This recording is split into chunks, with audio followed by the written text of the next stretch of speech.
Recognize this podcast? Never seen that pod before in my life. Or afterlife. I really can't do Beetlejuice. It's been I really can't do Willem Dafoe in this movie. So then we're unified in failure. Well, my character's a little less well known, I suppose. Wolf Jackson? Wolf Jackson. Last I checked, he's the star of the #1 movie in the world. Beetlejuice Beetlejuice, opening to a robust 111 million? 111. Yeah. 111. Perfect symmetry. Spooky. But the thing, isn't the beauty of Beetlejuice that he is just a completely open-ended character? This is true. It's what makes it hard to do an impression of him because I think it shifts a lot. Yeah, sure. Business.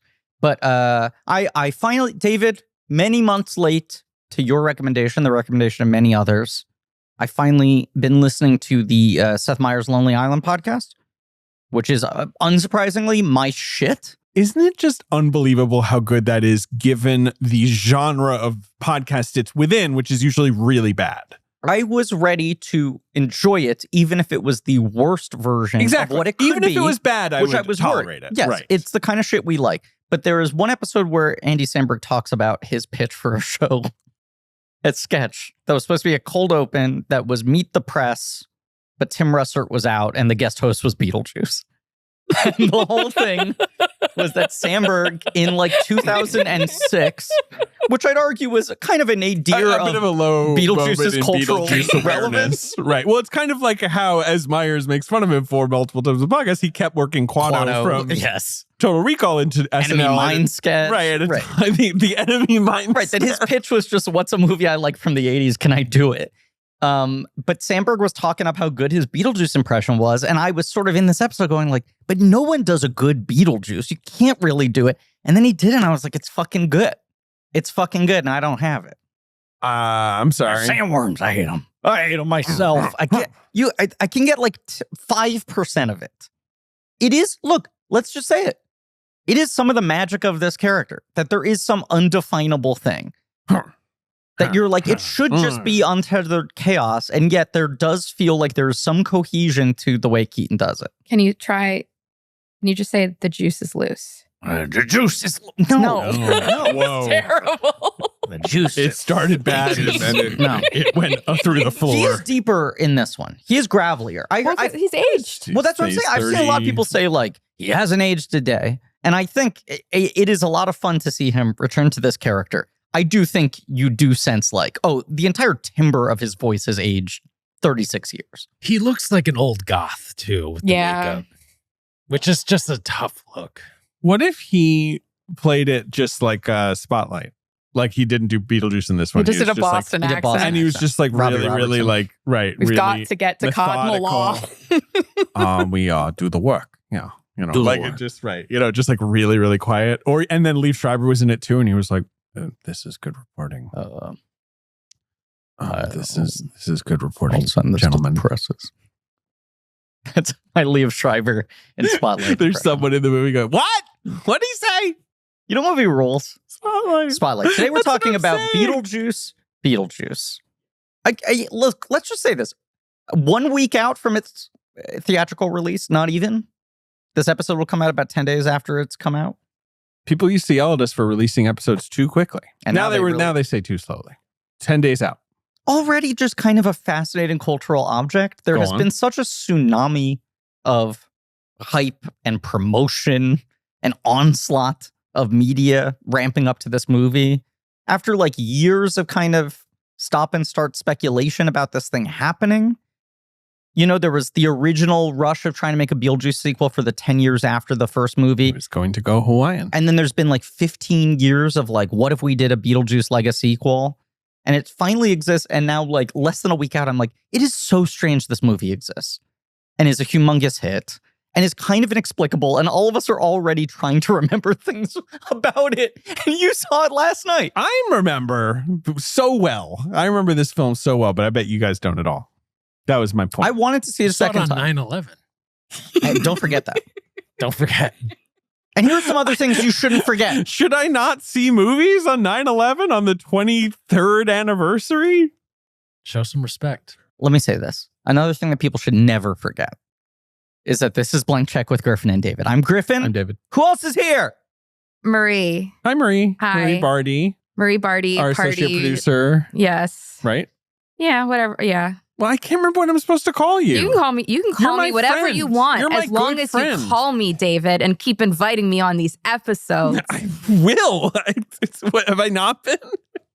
Doing my best. Bottlenecking Marie in the pipeline, David.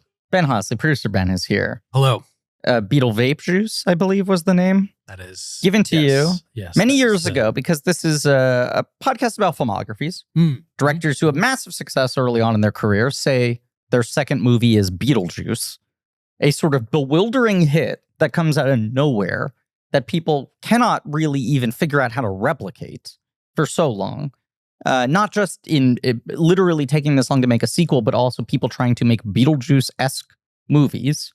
A film that really now just kind of stands out as like a miracle. I feel like more and more with each passing year, how did this thing fucking come together? What are the Beetlejuice-esque movies, like The Frighteners? It's a good one. That's a good example. That's a good pull. But I also think just to a degree, a lot of the rest of Tim Burton's career. Oh, so Tim Burton trying to replicate. But okay. Well, what about I mean, look, My Beloved Casper is definitely trying to throw some Beetlejuice in there. Scrooge? Casper. I think Scrooge is a little Beetlejuice-y. Ooh, Scrooge came out after Beetlejuice? I think it came out 1 year after Beetlejuice. It's 88. But I think you're right. David Johansen in that movie is like very Beetlejuice. Very Beetlejuice. I think there's certainly a lot with of Howie Mandel? Beetlejuice. Little Monsters? Little Monsters. Yeah. Right, where it's like, can we do spooky fur with like some family edge? Drop Dead Fred? Yep, absolutely.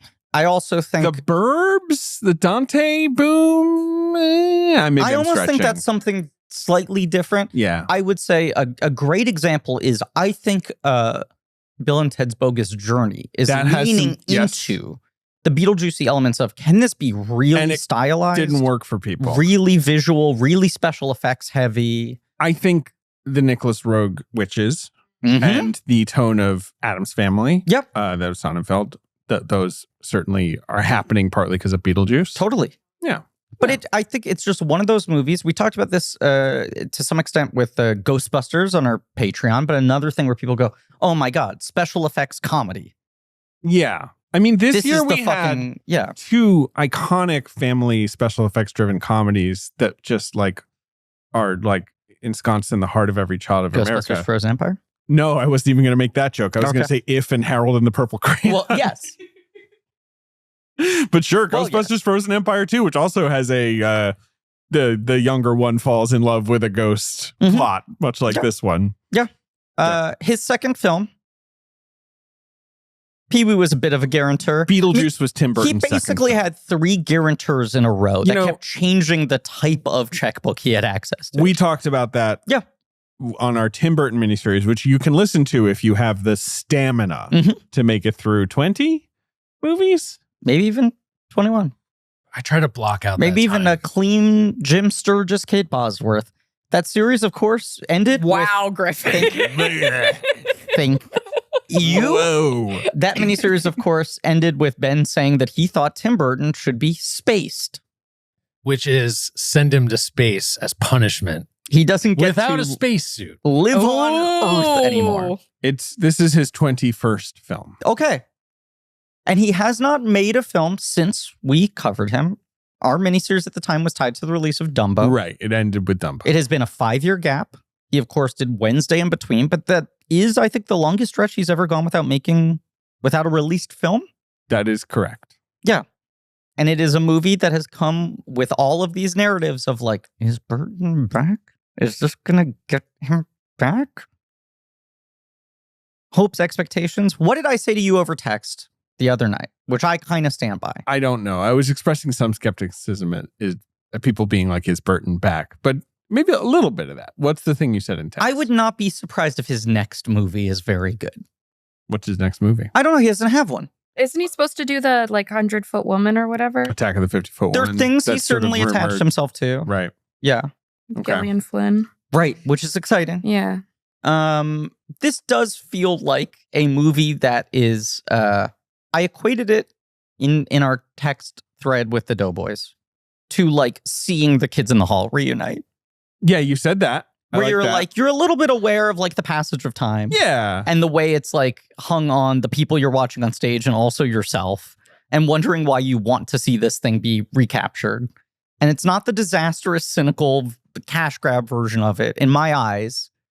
But you're also just like, it's maybe a little foolish of me to assume that everyone could just get totally back in the pocket. That having been said, the movie ends. Ben turns to me, immediately throws up 2 big thumbs and a smile, and goes, fun. And I was like, I kind of got to agree with that. It was fun. If you start to pull this thing apart, which we are now going to do for the sake of this podcast. We're going to do it a little bit. There's not a ton on the bone, so I don't know how much pulling we'll do. I think the only way you can engage with this thing is just like, oh, look, it's a bunch of people like kind of doing a comeback tour of this shit. All these actors going back, playing together again, these aesthetics. It's a weird movie when you think about it. Really weird to think about. And not weird like Beetlejuice, which is weird in an impressive way. Just where you're like, why that though? Why? Well, it wasn't bad, but why that? I think that's how the 3 of us feel about it. Marie? Yeah, I saw it in London. Marie, do you like Tim Burton or Beetlejuice? You weren't here with us when we did Tim Burton. I wasn't with you guys for the Tim Burton series. I love Beetlejuice.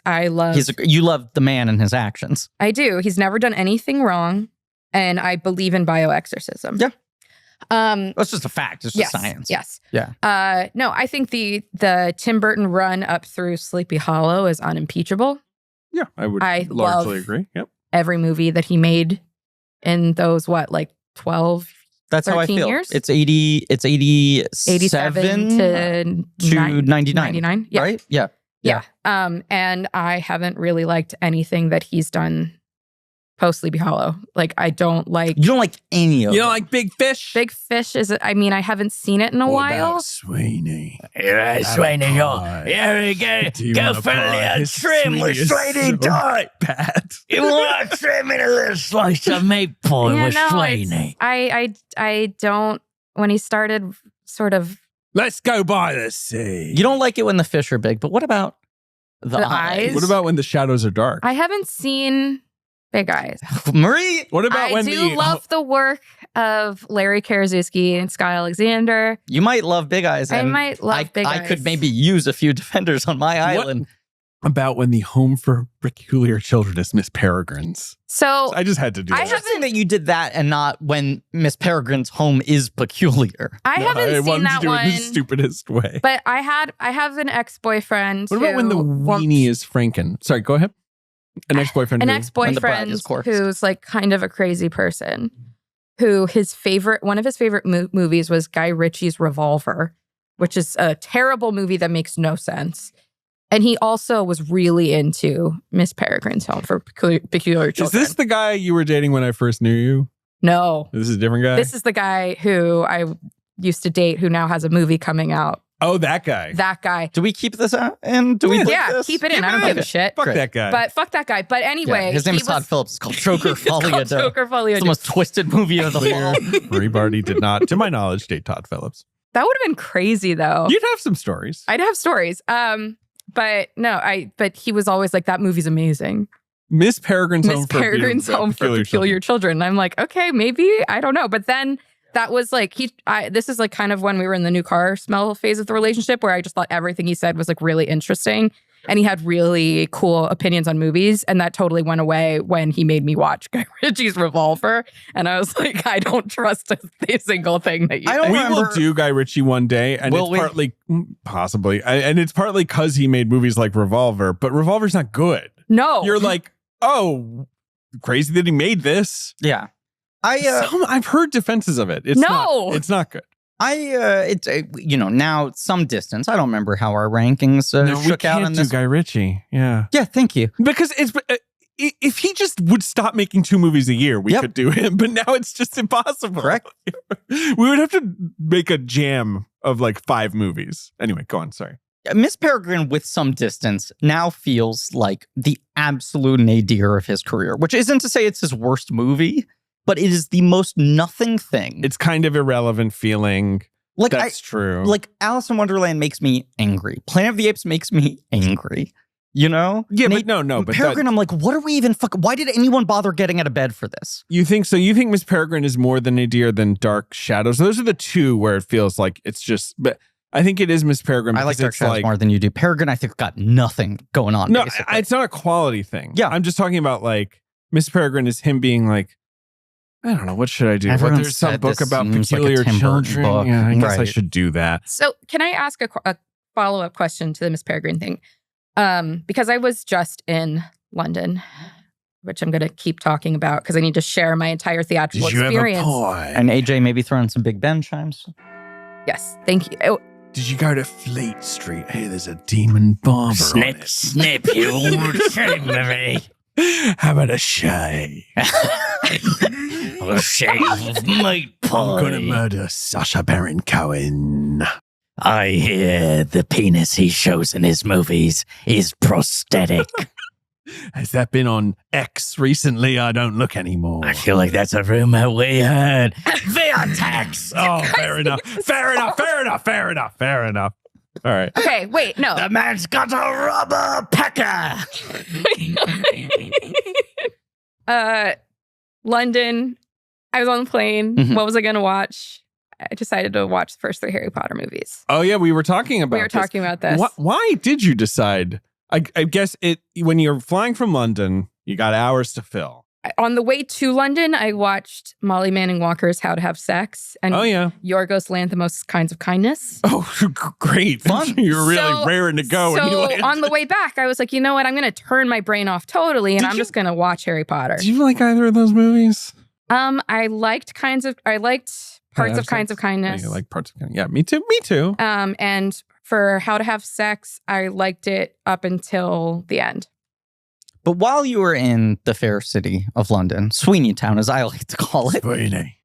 you go to Let me stamp your passport. a cinema. He's everywhere. I went to a cinema. A theater spelled the other way. Yeah, right. With the E at the end. Right, and purchase a ticket Wait, to but no, Beetlejuice. I want to ask my initial question, which is why I brought up the Harry Potter thing. I was reading about initial reviews of Harry Potter Mhm. and the Sorcerer's Stone, the Mhm. movie. Mhm. And there was some Philosopher's critic, Stone. I forget who, in a negative review was like, Tim Burton should have directed this movie. And then that had me wondering, is that what Miss Peregrine is like? Is it his Harry Potter? Possibly, but also in a way where it feels like him being like, I guess I should have done something like this. I mean, the one he should have done was fucking Lemony Snicket. Right. But at that Right. time, it felt like he went, this feels a little too obvious. It's too hack. I'm doing other stuff. Right. Versus Peregrine is him now, like 10 years later, being like, I guess I'll do one of these. I don't know that he would have made an amazing Harry Potter. I don't think he would The have. whole question with Harry Potter is like, would there ever have been like an interesting version of the first movie? Because it felt like the whole enterprise was more like, no. Like, we can't be interesting. We have to just be faithful. In that sense, it does feel And like kind Columbus was the perfect choice. In rewatching those movies, Yeah. I do think they work. I they think they work. They're He watchable. set a template that was Yeah. sturdy enough he to did. sustain 15 years. But I think the template really is the Quaron template. Like what all of the Well, movies Quaron brings after in Azkaban. the first guy to elevate it. is But yeah. Very, yeah. But yeah. Columbus cast it correctly.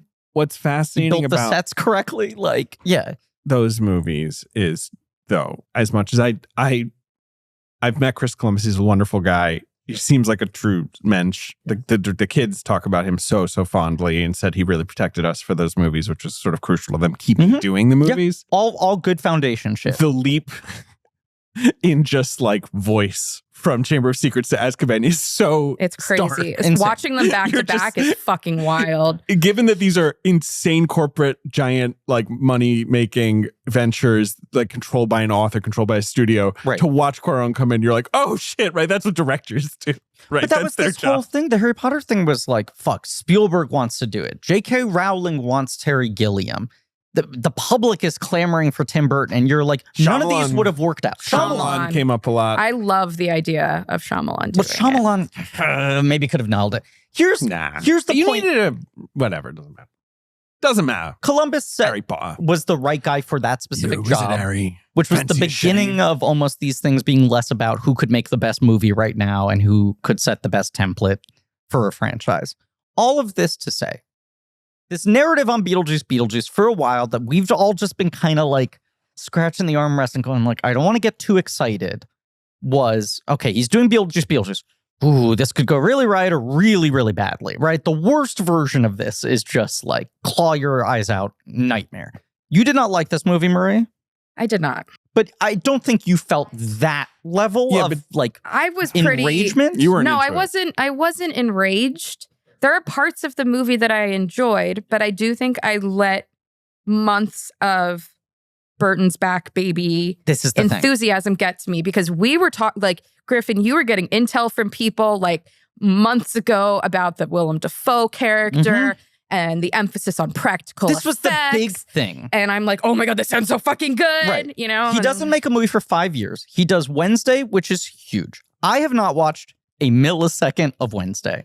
I realized it is maybe the only publicly consumable thing that Tim Burton's ever directed that I have not seen.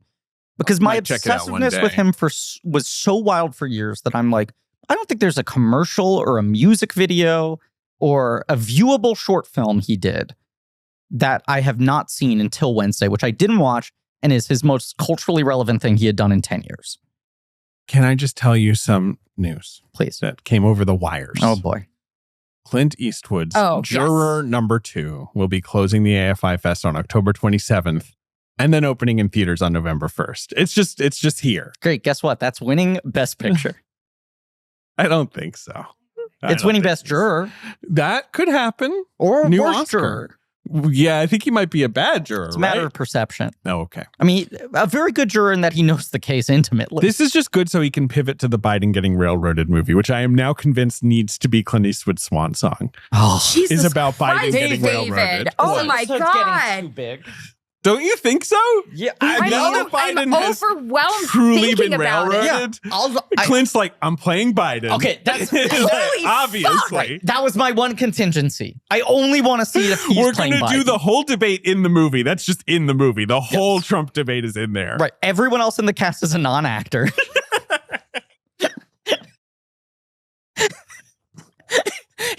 He cast the guys from the train to play the rest of Biden's cabinet. Whoever plays Kamala is going to play her like fucking in Richard Jewell. What's her name? Olivia Wilde.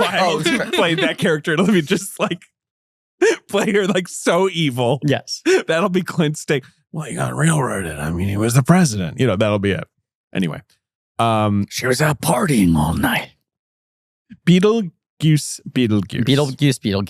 There had been this thing. You and I both like Dumbo more than a lot of people. We felt there was some juice in it, some stuff in it. It's certainly not a movie that wholly works. It's got a lot of the Disney remake problem that we've been so exhausted by, but it felt like one of the only ones, if not the only one, that was like actually trying to do something different. And what was interesting about it, I think that you and I both felt, is textually you feel in the movie Burton starting to fight against, am I a caged animal? Am I a freak that's been commodified? Michael Keaton playing this weirdo version of like Walt Disney. Bob Iger. Right. And that was our reading into it. Did you see Keaton saying he didn't think he was locked in Dumbo? And I'm like, because I think he's very locked in you're Dumbo. Good in that movie, yeah. Let me put it this way. Even if he's not happy with the choices he made, I don't think he's like sleepwalking through that. He's doing stuff. He's doing a lot. That movie feels like it's doing a lot. It is a movie that is fighting with itself, which maybe makes it less functional, but it makes it more interesting than a lot of the Burton movies leading up to it. And it left us in a place of like, is the guy going to reconnect? And then the last 5 years, the Wednesday thing, I sort of just don't engage with. I felt really bummed out when they announced it. I was like, this is the most predictable thing he could do. He's doing fucking Netflix now. This sucks. But then it gets him this boost of relevancy. Keaton is 10 years into his comeback. Winona's on the biggest fucking TV show in the world. Catherine O'Hara wins an Emmy. Like, suddenly you're like, everyone's kind of back. There are a few people who are unback, though. Mr. Alec Baldwin, Mr. Jeffrey Jones, I would say. Those guys are not back. You have this core 3 actors. Yes. No, it's interesting. With a recent hit. The rebound that various folks had that had probably helped convince Warner Brothers, like, yeah, let's do it. Seth Grahame-Smith and Katzenberg in the early 2010s, pre-Birdman, went to Warner Brothers and were like, has anyone tried to take a new stab at Beetlejuice? Started developing it then. So there have been scripts even before Keaton's value went back up and this became a higher priority thing. And suddenly it's like, this is fucking happening. And we're all sort of like, is this a good idea or is this a bad idea? And then everything that's coming out, as you're saying, Marie, is like, Burton's doing interviews where he's like, I'm never working for Disney ever again. Dumbo was me having an existential crisis. I realize I need to reset myself and get back in touch with my initial instincts. And then you're hearing Keaton agrees to Beetlejuice on the terms of it's practical. And you're like, fuck. I agree with you that it's... And everyone's saying, like, Tim's like alive on set. He seems excited. There's joy. The vibes felt good. The vibes felt really good. Opening Venice, good sign. Good. Sure. Some confidence there. Right. And I was hearing, the range of things I was hearing, there's some people I had heard be like, I think it's a lot of fun. I think it works. I had heard early from certain people, like, the script is a disaster, but Keaton's really locked in and Burton's having fun for the first time in years. And that's been my baseline of just like, at the very least, I want to feel that watching it. I think that's true. I think that's true. You cannot get around how disastrous this script is. And what's frustrating about it is I was ready for it to be bad in a sort of like, it's undercooked way. Yeah. It's so much more frustrating to be like, this is so overly busy and so overly thought, and you could take like 5 things out of it and the movie works 20% better. Like the fact that it's an addition by subtraction solve makes it so much more frustrating than them not identifying what it should have been to me. When was the last time you guys watched Beetlejuice 1988? Very recently. You also watched it very recently. Your husband just saw it for the first time. Like, right? Yeah, I watched it like the day before I saw this little film called Beetlejuice Beetlejuice. The thing that really stood out to me on this rewatch is how simple. This is what's simple it is. And this is simple. Although it throws a lot at you. Well, it's what makes this so hard to define. And I want to say I've had a big breakthrough in the last week of I think I finally have sort of solved what happened to Tim Burton. Which at the end of that miniseries, I was like, I hope I gain some clarity from watching all these 20 movies of like, what was it that went wrong? And I think I finally fucking figured it out watching this, even though this movie feels to me the most promising sign in a long time. Space. That's the issue. And you've been trying so hard to space him for years. There is the character in the waiting room where you see all these incredible, like, the Edward Gorey cartoon. Right. How did this person die? There is the character, I don't know if you noticed, Ben, that is an astronaut whose face has clearly been sucked through his broken visor. Yeah. Oh, yeah. That feels like almost Burton being like, I see you, fucking Hosley. You tried to do this to me. I'm here making fucking I think we should add that to our list of Ben Hosley Easter eggs in media. Oh, sure. That's a direct reference to Ben. Yeah. Yeah. All right. So what is wrong with Tim Burton? This is what I think it is. So we lose track of how simple the core premise of Beetlejuice actually is because the movie is so chaotic. He's throwing so much at us that it's part of what everyone gets wrong trying to replicate something like it. But there is a really good fucking one-line, high-concept comedy premise to Beetlejuice, which is ghosts are trying to scare humans out of their home. Right. Right? And like, we lose track of that. People forget, I think genuinely forget that the Maitlands are the main characters of that movie. I guess so. That they are the spine of the story. Yeah. But all this color comes from all these wild dimensions. This is the core problem.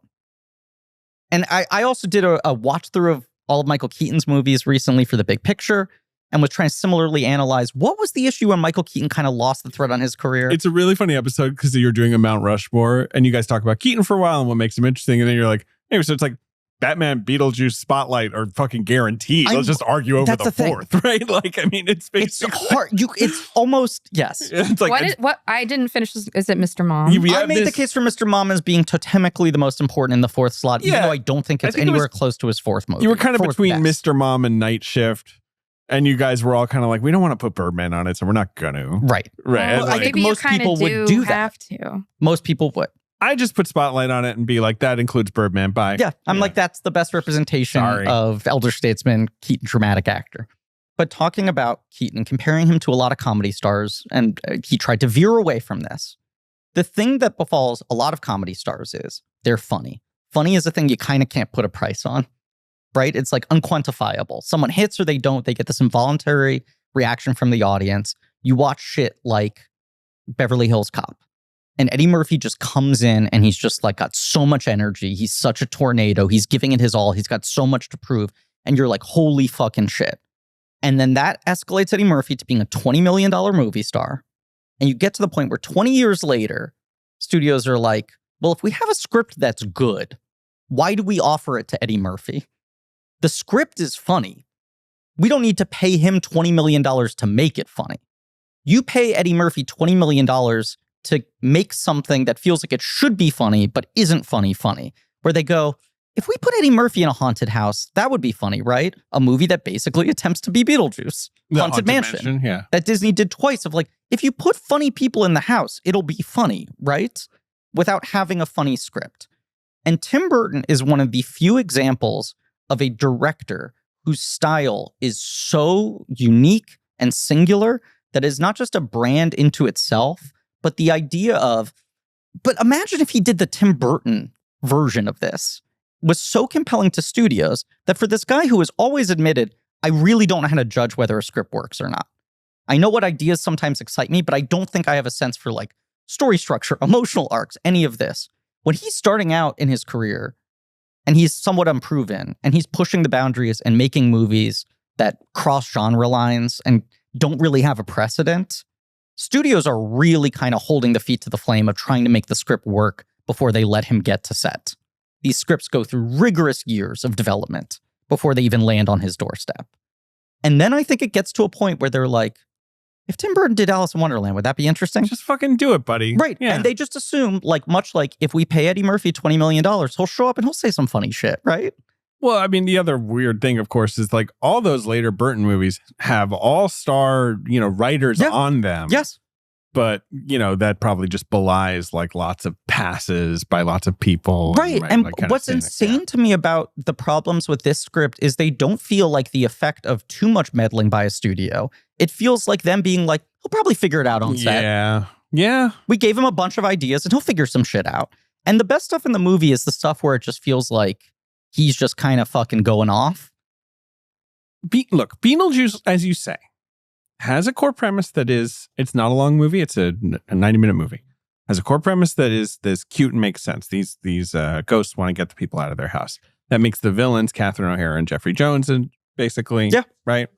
And then Beetlejuice himself is this wild card who kind of shifts between sides. And it's the classic version of you have a greater villain that actually causes the heroes to unite with the presumed villains. But it also has Harry Belafonte songs, right? It has the Sandworm, and it has like motion capture that comes out of nowhere. Stop motion. I mean, stop motion. No, it has some motion capture, actually. I don't think. No, it does. Yeah, that's true. Those sandworms are played by actors. Yeah, exactly. Carrie All was right. Yeah. That's stuff that when you see the movie the first time, you're like, who thought to do that? Like, like what the Calypso music? Like, what about this Connecticut ghost movie suggests Calypso music? And yet there it is, right? Like the premise of it is simple enough that he got to color in all these margins with these ideas that you're just like, where did that come from? Or who else would think to execute that in that way? And it's what used to work for him is giving him a sturdy architecture with also a lot of space for him to fill in. But he needs good bones, right? Yeah, it's just weird with Beetlejuice that they took so long to figure out a sequel, because I'm like, you don't need to do much. No. Beetlejuice in Hawaii sounds the best to me. Yeah. The other premise that they kicked around for a while was Beetlejuice Goes Hawaiian was one of two scripts that really kicked around for about a decade. Right. Daniel Waters of Heathers and stuff worked on that one. That was at Burton's suggestion. He was like, what feels like a funny area for a sequel is smashing the sort of gothic German expressionism of Beetlejuice with a like 50s, 60s beach movie. And that's like a Lydia movie that was sort of running with Lydia's popped, the cartoon show's running, people like Lydia and Beetlejuice as a team. Maybe this movie is more them working together.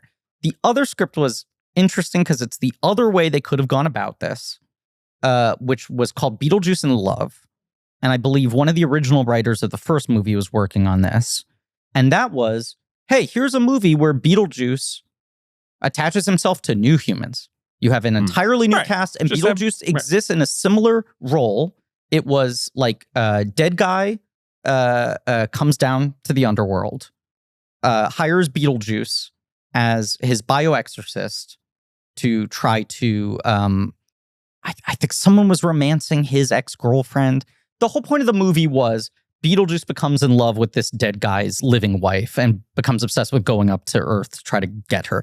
A similar kind of like Beetlejuice has his machinations. People unwittingly involve him in something, don't realize he's going to turn both on. of these premises you just explained really succinctly within one or two sentences. Do that with this movie. No. The only way to describe the premise of this movie is explaining what happened in the first Beetlejuice, right? Like all of it is sort of iterating on, because even just saying it's a movie about like 3 generations of women who have to kind of come back and like reckon with their relationship to this guy. But also not really. Right. This movie is not about anything. It's not about anything. No. It's not about anything. I think there are a couple things that could have been about. It's sort of about the mother, stepmother, mother-daughter relationship. Sure. If it's about anything at all.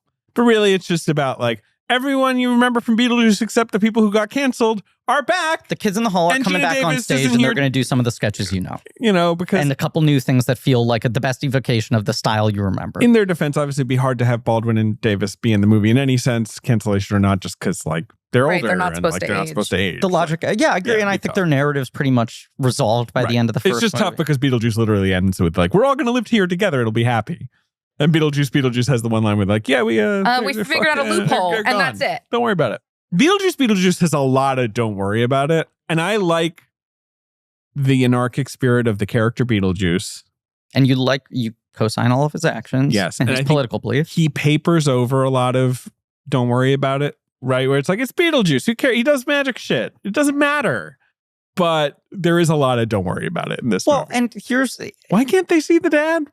Why can't they see the dad? Why can't she see the dad? Makes no sense. She's like, I'm so mad that you can't see our father. And you're like, oh, there's like an emotional hook to that. That's an interesting little kind of curse of like, oh, she can see the dead, but she can't see, this person. And then at the end, he's like, I'm sorry you can't see me. And I'm like, oh, okay. So it's just kind of like first tough Beetlejuice cookies. has the right amount of rules versus we're not explaining this and we're not making you think about the fact that we're not explaining this. It has the brilliant joke of, oh, all the rules are in this book. And it's like, what is this book? It's like, oh, no one wants to read it. It's so boring. Right. Like, but then you also have like Otho saying like, oh, there's a joke that people who commit suicide end up working as civil servants in the afterlife. It's a great joke. Which is a joke, but you also like kind of be the like, bureaucracy of the underworld. That works. Right. Sure. There's this aspect of like, can Lydia only see ghosts that are roaming around in our world, like the Maitlands, versus the ghosts that are stuck in the afterworld offices? Right. But if so, why did he end up there? Why did he end up there? Right. I don't know. Other than him having a visually humorous death? I don't know. I do not know. They don't say. There's a lot of that. I don't know how much I care, but it does make the movie feel a little irrelevant. It's kind of unrealistic. Wait a second. Are you just saying you detect a cinema sin or two in this film? Ben auditioned this for me at the end of the movie. What if I say it's not realistic? It's kind of my new thing where I'm just pointing out when movies are unrealistic. Like, there's ghosts in this movie. That's not realistic. That's not realistic. That's just not something that really happens. Where's the proof? Yeah, Beetlejuice doesn't appear when you say his name 3 times. We've said his name like 80 times this episode. Beetlejuice. Yeah, Can I say what I think is the most unrealistic aspect of the movie? Please. And this is something that's really bothered me. Where the teenage dead kid. Yeah, we'll get into spoilers. Jeremy? Sure. His name is Jeremy. He's played by an actor named Arthur Conti, who grandson just looks like of Tom Conti, who played Einstein in Oppenheimer. And an actor I've talked about a lot on this show. But he kills his parents, which is a thing I knew. He like murdered them horribly. Instantly. Right. And then accidentally How did the mom die? He put a kitchen utensil in her head. A blender in her face. That was a blender? It looked like an egg beater. Yeah, egg beater. I think it was an egg beater. How do you kill someone with an egg beater? I don't know. It's probably horrible. Yeah, it takes a lot of effort and persistence and I think focus. You don't do it in one shot. You got to commit to the idea. He died falling out of the treehouse when the cops came to get him or whatever. Right. And he broke his neck. Okay. But the egg beater thing just really Oh, you just didn't like that? No, because I'm like, Can I just say this? Please. I wanted him to not be a ghost, and for instead, the fact that you don't see his parents' faces at the start, and one's just in the kitchen and one's just to be just kind of like an interesting kind of Tim Burton-y commentary on like, teen life is such shit. It was such a specific choice that when that happened, I had the exact same the 80% reaction. like, okay, they're probably I knew he was a fucking ghost immediately because I watched season 1 of American Horror Story with the exact same plot line. Oh, poor Tasia Farmiga. I know, isn't it so sad? She can't leave the house. Ugh. And she's stuck with fucking Dylan McDermott. Spoilers, I haven't watched it yet. Okay, sorry. But also... This is my new bit, getting angry about spoilers for shows I didn't sign up for 10 years ago. In that show, as if I'm about to start. There's at least the spoilers. Don't tell me there are other twists. I think there are. I'm going to be looking. There's for a guy in a gimp suit. Yeah. Spoilers. Yeah. Well, that was like in the advertising. Yeah. But you don't know who's in the gimp suit. I hadn't been watching the advertising. I've been saving it. You're just on the subway platform going, spoilers, spoilers. As like posters are there. Yes. But like in that show, it's Evan Peters or what is that his name? Yeah. The whole funny thing about American Horror Story is like, just kept using he's those a school shooter. Yeah. Oh, sure. And the teen girl who just moved in the house falls in love with him. Okay. Not realizing that he's a ghost. Okay. And that he's a school shooter. Oh, so it's really similar to this. Uh-huh. Sure. That is. Then she finds out that he's a ghost. American Horror Story. And season 1. Sort of. But it also is like Ghost House. Right. I was about to watch dealing with. And I feel like they only called it that retroactively. They only called it that retroactively. Yeah. It wasn't Ghost House. It was Murder House. Murder House, sorry. Please. Well, spoilers.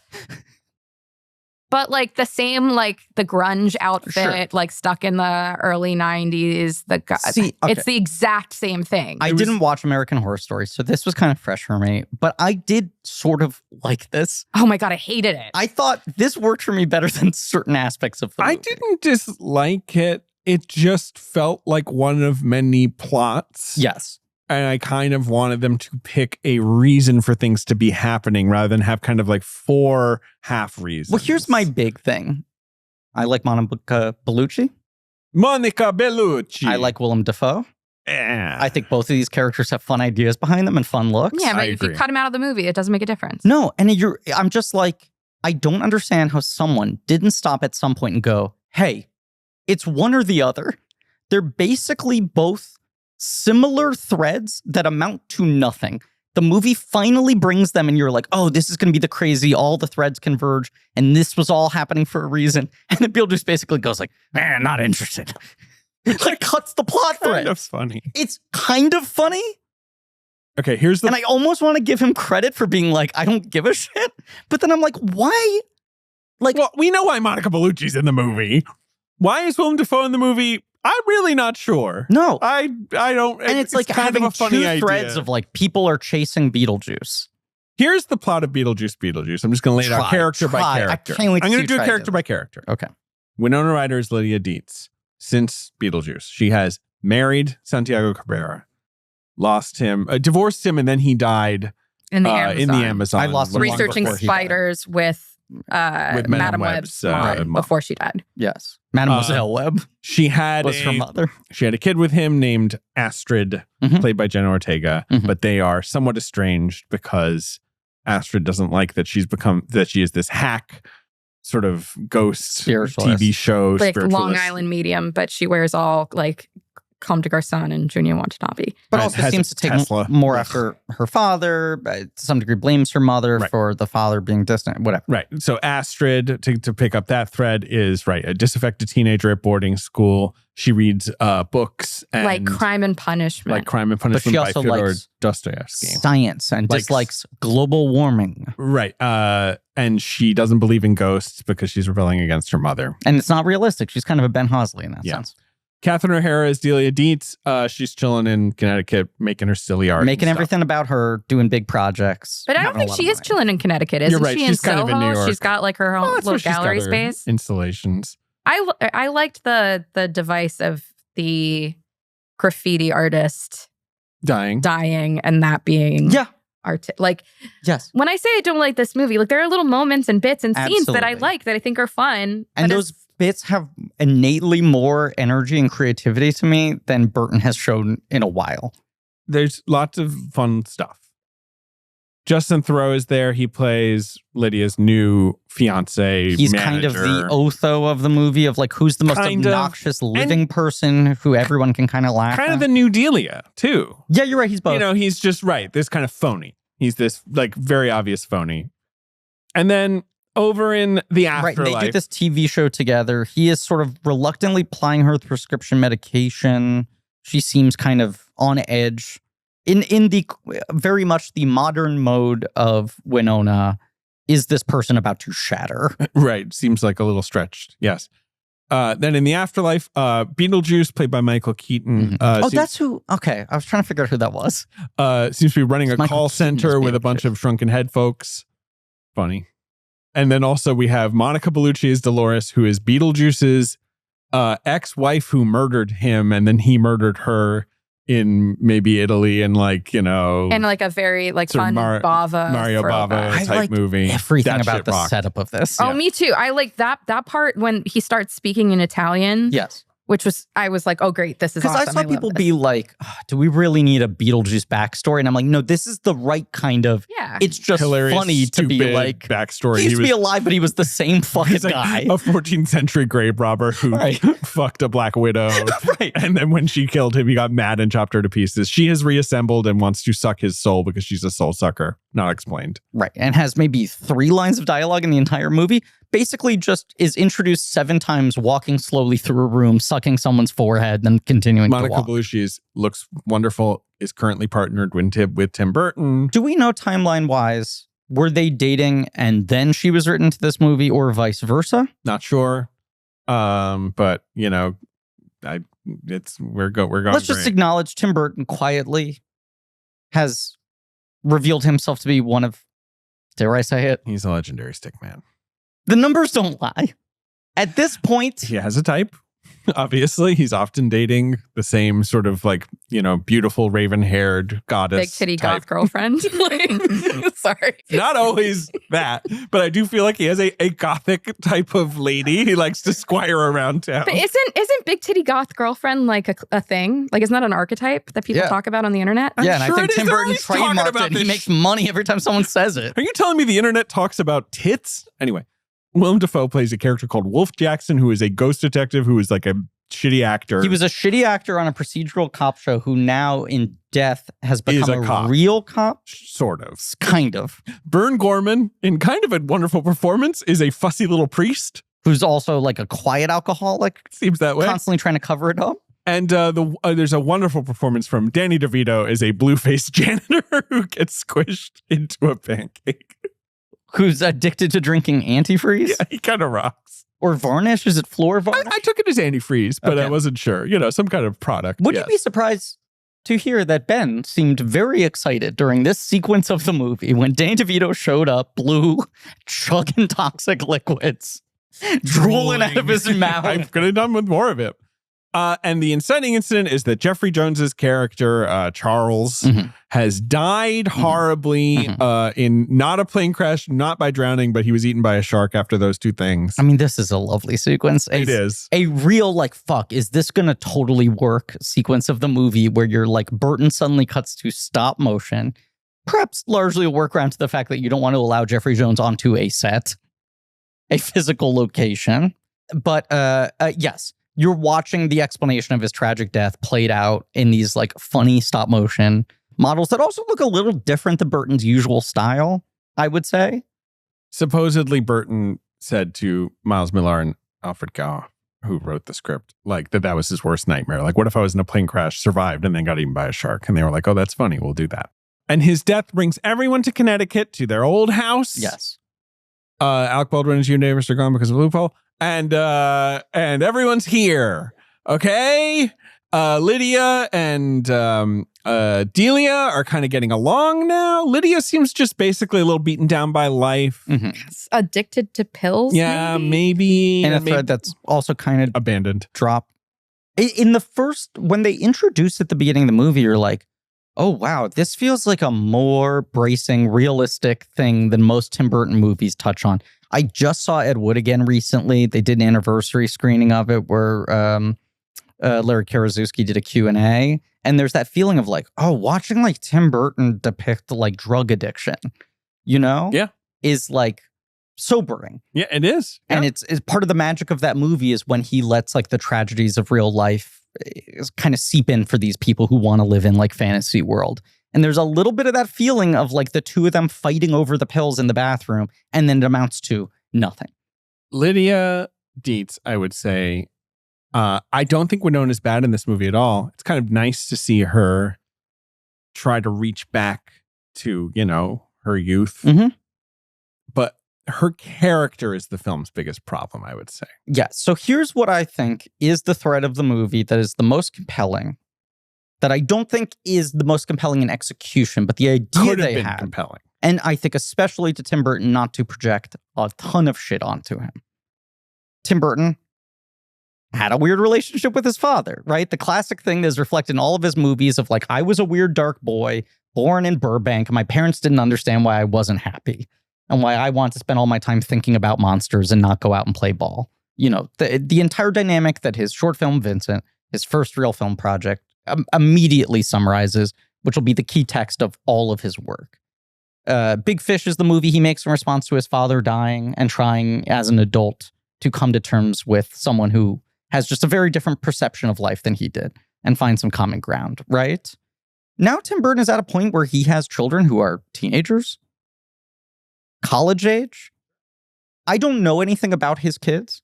I'm not going to make any assumptions here, but it is funny in a movie where he's clearly relating to Lydia more than any other character in the original Beetlejuice, right? That feels like the stand-in for Tim Burton. This feeling of, I'm in a nice house and all I think about is darkness. That I was taking it right. Forget even the family stuff, but just like him being like, did I just sell out? Am I just kind of lazy now? Like, you know, like that. Part of it. But also that the thing that Lydia is dealing with is that her rebellious teenage daughter is more normal than she is. Right? This weird flip of perspective that he's now able to speak from of, I went through being defined by my confusion with my surroundings, my lineage, you know, I was born in the wrong place to the wrong people, to then trying to come to terms with them, to then having my own kids, to now seeing them become their own people. It felt like there was a perspective here he could talk to. Well, yeah, but I don't think that's in the movie, Griffin. I think it's in the setup of the movie a little bit, and it feels like it's not really concerned with it. Astrid is immediately identified as an outsider. We see her being bullied by her classmates, who then like put a fake ghost in her room.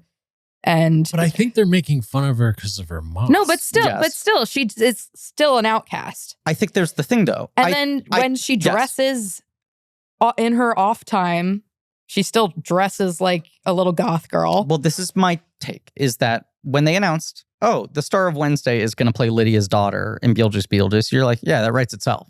She'll just be a new little Lydia, right? And I think it is pointed, even if this movie does not figure out how to totally make it work, that she is a different type of outsider, that Lydia cannot relate to her being an outsider. I just feel like you're already reaching for more than the movie's providing. The movie just doesn't have any of that.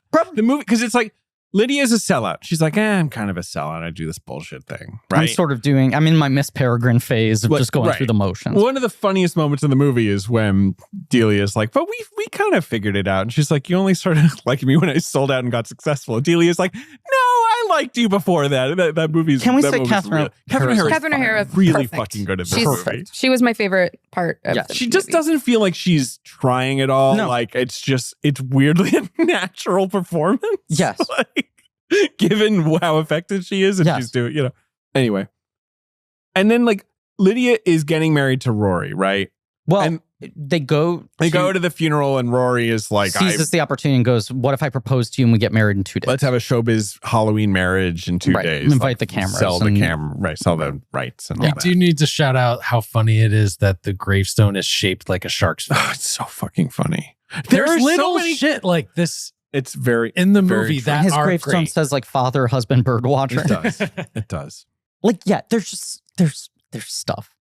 And you're like, couldn't they have taken 70% of the script out and given him more room to do stuff and just found one narrative idea Because he could then just fill in the gaps. Rory's like, let's get married on Halloween. And you're like, oh, okay. So that will be sort of the narrative spine of the movie. Is like, we're preparing for a wedding nobody really wants to be a part of. Right. Instead, it's basically just kind of like when the wedding is happening and Lydia's like, oh, right, my wedding, I should go to that. like she never seems remotely interested in it. No one in the movie cares about it except for Justin Theroux.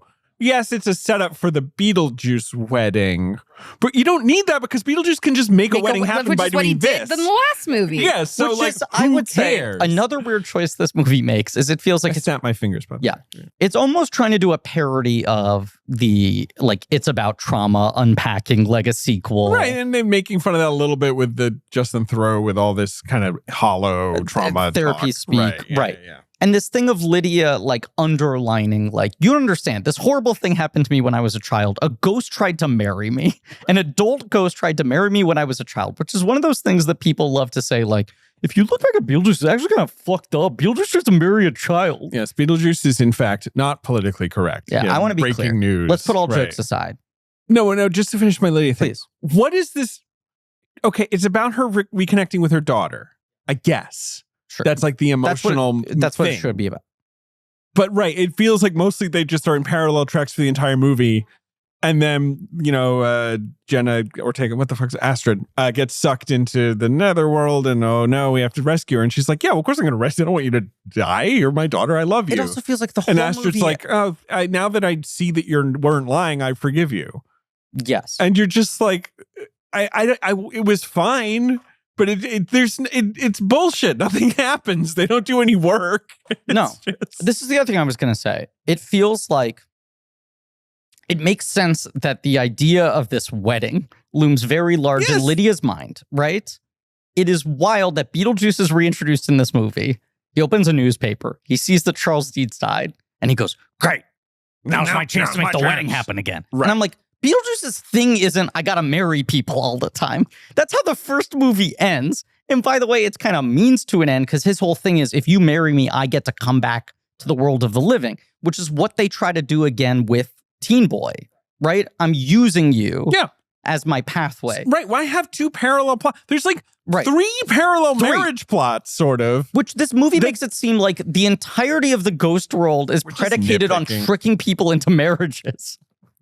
Which I'm like, I want to see Beetlejuice have a totally different plan. I want to see him try some new crazy shit. I want to see Beetlejuice on a surfboard. Well, that's what... with a bunch of fucking tiki men. Yeah. Sorry. I just think that would have... Pineapples. That would have crushed in the early 90s when that was like an aesthetic that was kind of more dominant. Right? Your tiki bar era, right? Your Rocko's Modern Life, your Drew Carey show, right? Right. And now it would be like, what is this? Like, no, but I almost would respect that more. Because it's even more out of date, because it's weirder. Like, my favorite thing about... was so much about teen Lydia, and it was her summer camp or whatever. And then when she got too old, they were just like, you can't do it anymore. One of the things that I love about, like, peak Tim Burton is the way that he combines, like, mid-century American kitsch with Gothic, Victorian elements. Right. All these different artistic and cultural traditions. Didn't get as much of the mid-century American kitsch. So here's the other thing. In this that I really liked. The afterlife stuff looks great in this movie, I would say, by and large, because it's practical. Yeah. The IRL stuff looks kind of flat. I actually was really excited for the first scene of the movie because they had the couple that was guesting on Lydia's show. Right. They both had really weird faces. Great Tim Burton-y faces. And I was like, true. oh, we're in the pocket. Like, Jones we're gonna get back to like weird character actors. Yeah. And in my head, I'm still thinking about like all of the hype on practical effects and all this. And so I'm like, good. He's like firmly back doing the good stuff. And then he doesn't really continue on with that. This Edward screening I go to. Okay, you still went to see a better Tim Burton film movie. of his, right? I would agree. Perfect movie. Yes. And Kurzuski's talking afterwards. Beetlejuice, my number 2, I think. Yeah. I feel like that's where I landed back then. And if I didn't, it probably is where I land now. But he was talking about the first production designer they hired for Ed Wood, they had to fire because he was a huge Tim Burton fan. and was like, I'm so excited to be working on a Tim Burton movie, and kept on submitting Tim Burton designs. And Tim Burton was like, no, this is me trying to do something different. Right, and it's this is not it. Right, this is part and parcel with we don't need the script to be good. If we hire Tim Burton, he'll put his shit on it and he'll make it fun kind of thing. Is you get to a point where everyone's showing up going, great, I get to do the Tim Burton thing. Versus what used to be interesting was he was having to push and pull people in weird directions out of their comfort zone, you know? And like harmonize all these wildly different things like you're saying of like, oh, this weird contrast of like, it's Roger Corman, but it's also like, you know, I don't know. It's all these it's like Roger Corman, it's 70s variety show. It's the Jetsons. Right. It's also Edward Gorey. Yes. It's frozen TV dinners. Right. There's so many different things he's pulling from. And now all of that is synthesized as, right, the Tim Burton aesthetic. It's no longer thought of as the separate pieces. It's just its own thing. I just want to say it's his 20th movie. The list I was working from had Nightmare Before Christmas. I was misreading. You know, like, no, wow. You know, obviously because of it. So this is his 20th. I'm slotting it in. Apologize to Henry Selick, David. That guy, he doesn't get mad about anything. Like he won't care about that. Hey, and by the way, Jim Sturgis, Kate Bosworth, you're on notice. You can take this week off. Yeah, exactly. But in a year or two, I might be calling you back up for service. And I'm slotting this in as number 11 on my Tim Burton list. Huh. A list that is top heavy. Yeah, I defend more of the back half than you do. I have it below. I mean, there's obviously the big 7 that you talked about. You know, the run. Big 8, sorry. What do you have it above? Dumbo, Big Eyes, Charlie and Chocolate Factory, Frankenweenie, Corpse Bride, which is, I just don't like those movies that much. As my, you know, Miss Peregrine, Dark Shadows, Planet of the Apes, some movie called Alice in Wonderland. I think I definitely put Charlie and Big Eyes above this. Sure. I'm telling you what I think. I know, I hear you. I'm debating whether there's one more I'd put above this, but that's roughly the space I have. But I have it below like Sweeney and Big Fish, which are the two of the, you know, later movies of his that I like things about. Yeah. And then I put Charlie and Big Eyes in that pot as well. Charlie, just whatever. You hate chocolate. I don't hate chocolate. I'm going to start this as a narrative. That's just Griffin not true. hates Hot Fuzz. David hates chocolate. Yeah. I feel like I'm more negative about Hot Fuzz than you are. Definitely. Yeah. That's my favorite thing. I'm not even that negative about it. No. And yet. But let's please repeat that for everyone in the back. You know what I'm looking forward to? What? The Running Man with Glenn Powell. Yeah, Edgar Wright making one of those. Sounds good. Him possibly doing Barbarella with Sydney Sweeney. No. I'm into that. No. Last Night in Soho. Barbarella is not. He can't do like sexy things. But I'm also, sorry. Barbarella is not, like a parody of sex. Yeah, I could see that. The sort of British winky. Barbarella is just not like something really firm to start off with. You know what I mean? Like it's just not a really good launch. Okay, but wait a second. Barbarella is just like boobs in space. Imagine if Tim Burton did Barbarella. What if Barbarella had dark hair? I'm sure he'd have some takes. Beetlejuice. So all the stuff in this movie that has Beetlejuice in it, I really enjoyed. It's great. I'm a big fan of the actor Michael Keaton Douglas. Yeah, he's going by that now, huh? Mm-hmm. I think so. But only for like stuff he directs. No, I think but it didn't happen. He was like, I wanted to do it for Knox Goes Away, and then I forgot. And then when I went to the final edit, I was like, how is Knox Goes Away? I don't dislike it. Cool. Never saw it. It's a little interesting. I think it's weird that he's just twice been like, yeah, I guess I'll direct this sad hitman movie. And people are like, so you like directing? And he's like, not really. Wait, he did another one? The Merry Gentleman with Kelly MacDonald. Yeah. There's stuff in Knox Goes Away. Yeah. Like Michael Keaton. He said in interviews, his two big terms he set for Tim Burton in terms of returning are, I think we got to go practical. We got to get back to basics. Got to get the old crew back, go back to the old style. And the second thing is you have to resist the temptation to make Beetlejuice the main character. To put me in every part of it. Everyone's going to want to do that. I think we should keep it to the same amount of runtime we had in the first movie. An idea that I think is correct in principle, but it speaks to the weird math of movies. And especially when we talk about people who like to fucking runtime police how much a character is or isn't in a film. And you're like, it's less about minutes and it's more about feeling. And it's about the division of that and how effective they are in the scenes they're in. The big thing in the first movie is you're holding back Beetlejuice for a while because the whole movie is built on the foundation of, fuck, what's going to happen if we summon Beetlejuice, right?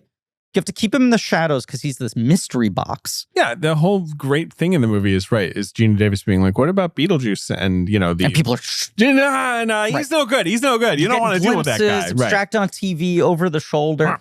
It takes a while for him to enter. And then from that point on, it's everyone trying to control him and he's coming and going, right? But it really kind of takes the halfway point for him to show up. This movie, starts showing us glimpses of Lydia seeing Beetlejuice as like hallucinations very early on. But then I want to say at like minute 15, it just, as you said, cuts to Beetlejuice in an office with a bunch of shrunken head guys. And at that point, you are now just artificially capping how much Beetlejuice is in the movie in terms of screen time versus any narrative reason that he is being held back. Because the movie basically sets up this thing of like, he's trying to figure out how to get up there and do some classic Beetlejuicy shit. But we're going to hold back on him getting up there because we've decided we don't want Beetlejuice to be the main character, which is the right instinct, but they have no narrative argument for why he's not getting up there, really. And it feels like Wolf Jackson and Dolores are both kind of included to have other shit that take time away from Beetlejuice, but are sort of Beetlejuice adjacent. So you have other threads going so that Keaton's idea should be met, right? Here's like the first disappointment I felt with this movie. Teaser poster comes out, reveals that the title is Beetlejuice Beetlejuice. Love that. We're all like biting our fists going like, oh, fuck, that's good. Is this going to be good? Is Burton back, right? But the teaser poster was also Beetlejuice holding the slip that had the release date on it that looked like his like take a number slip from the end of the first movie. He goes down to the waiting room. She goes, take a number. His number is like 20 million. And he swaps it with the shrunken head man. Right. And the witch doctor shrinks his head. Man. Yes. Yeah. Funny part to end off on. I see that poster. My mind starts racing. I'm like, if this movie opens with the joke of he's been waiting for all these years. And 36 years later, his number's finally up. That's, the reason why finally Beetlejuice is returning now is because they finally called his number. It took 36 years. I wanted some kind of tie together for that. Instead, the movie's just like, here he is 36 years later. He's like a middle manager. He runs a call center, which is funny. In theory, it's like he would do a scammy thing. And then that's he what sees Beetlejuice in the newspaper does. the death announcement, and he's like, here's my way back. And I'm like, Beetlejuice's thing wasn't that his only portal was this house. His thing wasn't that he only loves marriages. Part of what I like about Beetlejuice is that it's like, I can't figure out what his thing is. And this movie starts to make it like, he's got 3 moves. Trying to marry someone. Popping through the model. Right, model. Yep. Someone says his name accidentally. Yeah. Running away from bureaucracy. Right. But nonetheless, anytime he's in the movie, I'm happy. That's my thing. So I'm like, you could put more of him in here. I think the instinct to not have him be the lead character is great. I don't think the movie breaks if he's in 40 minutes instead of 20 minutes. It's also just weird that, okay, again. Because he's working. Delia, Lydia, Astrid. The first time we see Beetlejuice, it's because Rory, Justin Theroux, is like, I'm just going to say his name 3 times. Like, this is some trauma thing of yours. I'm just going to burst through it. And then they go to the couples therapy scene. He spills his guts. I thought that was all really funny. I think an incredibly fun sequence. The introduction of the Beetlejuice baby, which feels like Burton's got ideas. He's showing up to meetings with notes and he's like, what if? And you're like, yes, Tim, start like fucking brainstorming here. Fennessy made a great point about this, though. Shouldn't this movie be like building to the moment where Lydia shows up, realizes that Astrid's been taken to the underworld. Fuck, I have to go save my daughter. Reluctantly, I call upon Beetlejuice, and the whole movie's been like, everyone's trying not to say it, and she realizes she has to say it. I agree. That's what I'm saying. Why is it Theroux instead? Just do it to have a fun 10-minute sequence or 5-minute sequence or whatever is like, great, we get some great Burton shit. It kind of just immediately deflates the balloon of like, we're just going to call Beetlejuice in whenever we feel like it and then send him away whenever we feel like it. Also, of course, the movie could be about Astrid. What I thought the movie was going to be about, which is Astrid goes in the attic, finds out about Beetlejuice, summons Beetlejuice by mistake. Now we got a Beetlejuice on her hands. And she wants to go because she wants to find her father. Exactly. I think and the instead movie it's like completely a different character hoodwinks her into that exact scenario, and they need Beetlejuice to get him out. okay. And Beetlejuice once again is like, I love marriage, right? It's just a bit odd. Maybe he cares more about family values than we thought. So this is why I like the idea of Dolores being in the movie, because she's like, I'm the one person as crazy as you. We're destined for each other because we were obsessed with killing each other. And he's like running away from her. And I was waiting for the threads to be like, she shows up at the wedding and she's just like, what is this shit of you trying to marry a normal person? Why don't we just spend afterlife together constantly doing insane shit to each other? But that's not the vibe at all. Instead, she's just, I want to suck your soul out because that's what I do. Especially when she's not talking for the entire movie, I was like, this is all building up to, at the end, she delivers a big monologue. That's like Beetlejuice, accept your fate. No, they get sandwormed inexplicably. Yeah. Right? That's all that happens. They establish a new rule that's like... I did think it was funny when he was like, you look so put together. That did make me laugh. Beetlejuice has jokes. The character himself. Like I'm sorry, we're just nitpicking this movie, but it's like she gets down there and the evil boyfriend is like, okay, sorry, I fooled you. I've actually taken we're swapping. And then it's like, okay, but he has to stamp that one passport, right? For, to make this official. And she's like, he's going to get away with it. Gotta run over there.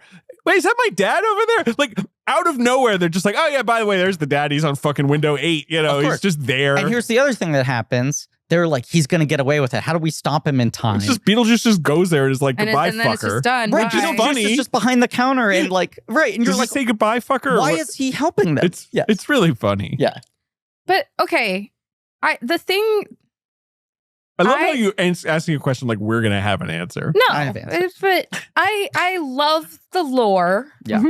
That is like, hinted at in the first movie. Mm-hmm. And then I think they recognize that people do really like the lore. So they're trying to build on the way the afterlife works.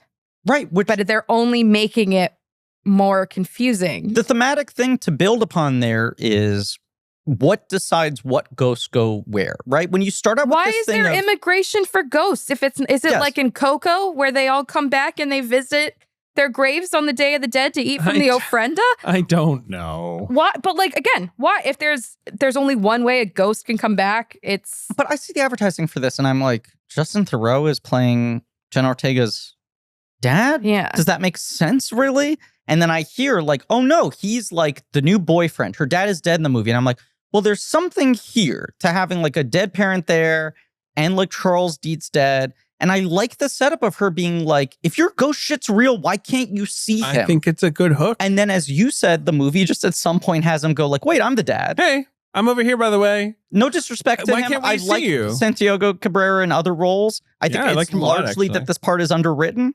But it's like the scene where the three of them are all in the same like conference room together. What? Oh my God. And he's just kind of like, he's like, I hey, want you please guys be nice to get to each other. along. Yeah. You guys make sense together. Anyway, I gotta go. Bye. And there's just no emotional weight to the scene where you're like, this should be the whole fucking movie's building up to this.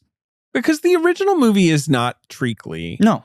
But it does have a sentimentality to it, and that's part of the Burton thing magic. That struck me about the sentimental core with the original movie, rewatching it now, is how sweet the Barbara and Adam relationship is. Of course, that's what sort of you're rooting for. Sweet with each other, but also when they realize that Lydia wants to attempt suicide and is writing her suicide note. They want to save her. But also the and fact just that like, Lydia, this is we established they're childless, not by choice.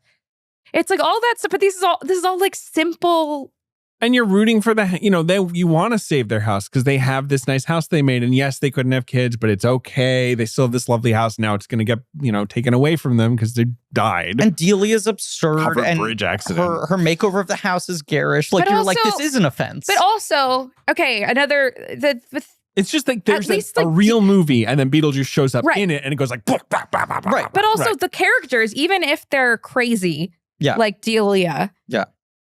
She does still feel kind of like a real person. Well, that's the magic of Catherine O'Hara. Yes, but it's true. Like you're like, I understand. Whereas Justin Theroux in this movie is not a real person. Correct. And he's funny in this. He's perfectly funny. He is funny, but he's not a real person. In a way, I'd say even Otho is more of a person. Otho is a real person. I know Otho. Of course. Yes. Otho is like half of Twitter. Are you kidding me? Yes. I mean, Glenn Sheddix has left us. It's very sad that he can't be in the movie or whatever. But there's nothing wrong with Justin Theroux. It just kind of feels like a pitch from 10 years ago of like, yeah, the therapy speak, fake emotional guy. Which feels like another thing of Burton like coming to terms with how much his thing has become like kind of commodified and passé, where you're like, there's a guy. You're reaching. That is a huge read. That's a good read. I like the idea. They should be doing is this guy who's like pretending to be a Burton guy. It's more what they should be doing. Who basically admits like, I go there like, I go to bereavement groups cruising for sensitive women. And then I just was like, I guess if I put on the right clothes, she'll like me. I mean, I went to Five Below, my favorite place to buy cell phone cables, charging cables, and Liquid Death. And obviously, we're coming up on Halloween, spooky season. There is truly an aisle they have that is the Tim Burton aisle. And it's like Wednesday, Beetlejuice, Nightmare Before Christmas, Corpse Bride. And I was just like, there's not Scissorhands in there? No. There's not a single item in this aisle that is not from a Tim Burton project. And there's something to that where you're just like, there's nothing really countercultural about Lydia anymore, which is why she could be someone who's on a shitty daytime talk show. Selling this version of it that her daughter's embarrassed by, which feels like the stuff that Burton's talked about of like, I feel like Disney just looked at me like a flying elephant. They wanted me to like sell dolls, Jenna Ortega. And he's not really digging into this. Yeah. What do we think of Jenna? It's so weird that maybe this is just an old guy complaining. It's like Christina Ricci is Wednesday. Like that's such a definitive performance. It's a generation of like, sarcastic goth girls, right? And now I'm just looking at Five Below's t-shirts and there's Jenna Ortega's Wednesday. And I'm like, right, she's Wednesday. And it says, I'm not weird, everyone else is. And I'm like, right, if you're 12 years old, maybe you want that shirt. I don't get her. You don't get Jenna Ortega? I get her. I thought she popped in X. Yes. Yeah, I think she pops in Scream and X. I haven't seen Scream, but she popped in X. The whole thing with Scream is, we're referring, of course, to Scream 5, essentially, because there are two movies called Scream. One of my least favorite trends. The movie does make fun of it within the movie, which is funny. Jack Quaid has a long rambling monologue about how annoying it is that people do that. Can you imagine if Beetlejuice was called Beetlejuice? Parenthetical 2024. In Scream 5, the movie, the trailer I remember showed us like, oh, Ghostface is like using an app. And I was like, they're bringing back Scream for this garbage, right? And then the movie, I watched the movie, and no one's seen Scream 5. I'm the only one. Only seen the AJ's first seen one. it. AJ's hanging out today. What are you talking about? AJ's not here. Only I can see him. Of course. I set this bit up 90 minutes ago. Jenna paid off. Jenna Ortega is sort of in the Drew Barrymore role. She picks up the phone, and it's Ghostface. I like scary movies, and she's like, I don't really like that stuff. I like elevated horror. I like the Babadook and stuff. And it's like in the hands of someone else that would be so hacky. And with her, and I was like, I don't know who this is. I wasn't like, oh, it's the girl from Iron Man 3. I was like, this girl's funny. This is working. Miguel Ferrer's daughter. Yes, she's Miguel Ferrer's daughter. That remains her highest opening, Griffin. Trivia question. Were you there for that night? I must not have been. Oh, well, we got it right. Okay. I'm proud. And so immediately she pops. The biggest problem with Scream 5 is there's not much of her in it because they don't know what they have on their hands in a way. Right? I do kind of like her. I haven't watched Wednesday, which is obviously her definitive thing, and I haven't seen the Scream movies. So it's primarily X and this and seeing some of her fucking interview appearances and whatever. She is one of those people who makes me feel 8 million years old. Sure. Where I'm like, yeah, I get it. And then I hear that young people look at her the same way that we looked at Christina Ricci and Winona Ryder, where we're like, humongous mood, right? Where we were just like, she says how I feel. She's got bangs. She's frowning. And I identify. I'm not saying she's like doing an imitation of them, but I'm like, right, it's that kind of thing. I get it. And I do think she speaks that deeply to a generation. And I've even like heard people like it's one of those, right? We're just like, right, this is just not for us. This is not for us. But like I get that she's I think she's got presence. Right. Yeah, I think she's natural. She's good. You don't like her at all? You're just when she's on screen in Beetlejuice, you're just like, whatever. I'm asking you, Marie. I honestly think that I don't know any actor who could have made some of the stuff she has to say sound good. She's in You? She did a You season? Season 2 of You. Like the whole like, I'm Marie Curie, my costume after she got radium poisoning. Yeah, I was like, we could have plussed that up, guys. Like that's not the right obscure reference. It's a little too obvious in a way. It's also not like creepy. It's also not funny. She's just wearing an old dress. Like I'm like, why can't you be wearing something kind of gory? They don't want her to be little Lydia. But like, not to mention the Babadook again, but the perfect version of that joke is Katie Dippold's tweet about how she went to a Halloween party dressed as the Babadook. And it was more of a wine and cheese spot. Yes. We have to talk about the sort of the strays that Millie Bobby Brown caught during the publicity tour for this movie. Wait, I'm sorry. Do we have to talk about it? What Millie? That Burton was like, Jenna Ortega actually has taste. That's so wonderful. Well, no, it was Winona Ryder. Was like, I work with young actors who don't really like movies, and then all the boys from Stranger Things were like, we like movies. Yeah. and then Millie Bobby Brown like went live on TikTok and was like, "Is he a flat though? What's going on?" She's British, right? I think she's like kind of lost her accent. Yeah, it's one of those weird things where it feels like she doesn't even know what her David, voice do you know that she's married to John Bon Jovi's son? So she's Bon Jovi. Wow.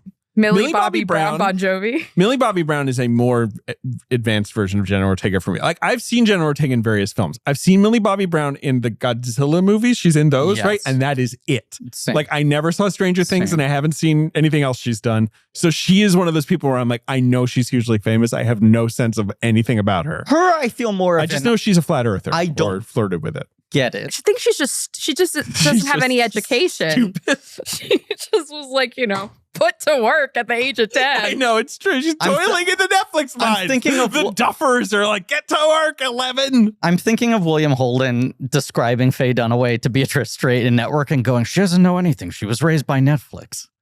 And he goes like, she's a child of Bugs Bunny. It's just truly the greatest. It's the funniest shit. The Katie Dippold. Showing the Babadook, Katie Dippold costume. But that was I was trying to make story sense of this movie and go, oh, they're clearly doing this so this could pay off later. And I'm like, her Halloween costume is Marie Curie with radiation poisoning because that coloring kind of makes her look like the established dead look. Right. So it's going to be a thing where she's in the afterworld, but she's not dead, but she's able to sneak by. Your kind of classic Coco, they face paint the skull face on him thing. And it was like, no, they're just going to kind of kill her and then bring her back to life. And then. Okay, wait. So some stuff we have to talk about still. Yeah, what is, we've gone through the plot out of order. Soul but Train. I thought that was funny. This is like all the stuff I want. Yeah. But I'm also like, it's a little bit of an old joke, but like, I just was like, anything where it's like, there's production value, people are moving around, the camera's interested in this concept. Yes. Like, I'm like, good, that's fine. I felt excited. The MacArthur Park sequence I thought was really funny. I did too. Like, it does go on a bit long, but MacArthur Park goes on long. That's the joke, right? No? Yeah, no, I thought it was funny. They're all lip syncing. But I don't think there's as much of a fun disconnect between MacArthur Park and maybe not and the Calypso song with the New York art hipsters of the 80s. I think what's funny. I was sitting in my Alamo being like, I wonder how many people know that this song is MacArthur Park and know what that is, and like is that resonating for anyone? Versus Deo, where it's like kind of everybody grows up with that, right? Anyway. Yeah, the thing I like about it is that it feels like the sequence is Beetlejuice being like, I want to show off, because of course Deo is the Maitlands possessing them to sort of like freak them out. And the comedy of that sequence is them being like, they love it, right? Well, they love it, but also they're like, what the fuck is going on in my body, right? They're like, every actor at that table is so, including Dick Cavett, is so skillfully playing this thing of being like, I'm a ham performing this song. I'm confused why my body is doing this, and I'm kind of having fun with it. MacArthur Park feels like Beetlejuice getting to do his shit. I thought it was kind of funny. And just, it's watching Keaton do shit. Yeah. Oh my God, what is that? Is that the birthday song? It's another bit we tried to set up 90 minutes ago and we couldn't figure out a good angle. What would your Beetlejuice song be? Like I have to do a dance number. I'm going to make people lip sync. Oh, it has to be something throwback. But not me. I'm making other people do Correct. There is a really specific It's a really good question mark. curation to it, on it that I can't necessarily put my finger on it. You're right. It's throwbacky. Yes. But it also, it's like novelty. Maybe a little novelty. MacArthur like I can't Park do. does kind of feel like the right move though, in that it's not doing like a different Calypso song. It's from a different era. It's a different style, but it has the right sort of cultural place. Jimmy Buffett? I guess so. He's kind of overdone. Yeah. But you also have to think about who are the people that are doing the lip syncing, because it has to be something that's really got to throw them. Yeah. Something like really, really random, like Toto's Africa.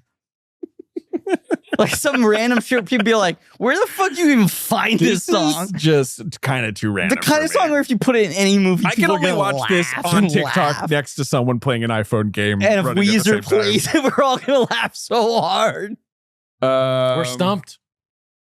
I'm just going to say Patti Smith's because the night.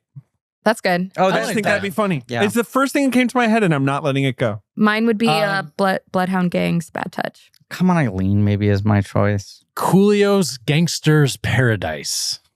I think Bloodhound Gang's Bad Touch is an interesting choice in that you watch that now. And I have watched that music video in the last 2 or 3 months. I watch a lot of music videos on YouTube. Hooray for boobies. And my wife was like, what created this? Like, what movements in music led us here? And then was this replicant? Like, no, why did it's this an absolute happen? cultural dead end. Who are these people? It's a one-of-one. They're a rap group. They're a from white rap group. Pennsylvania. Yeah. Right? And like, they did essentially their version of a novelty song, and it was kind of their only giant hit. But they also weren't like a comedy band. Not really, but they sort of were. They were funny. It's also let us. I mean, their album was called Hooray for Boobies. Yeah. And for our younger listeners out there, here's the experience of listening. There were fucking 19 tracks on Hooray for Boobies. The experience of listening to Hooray for Boobies. Some of these better be skits. The printing, the artwork on the physical CD itself looked like a boobie. And if you put it in a player, it was like the hub of the player would look like the nipple. That was the gag. There was a kind of a disc-based joke.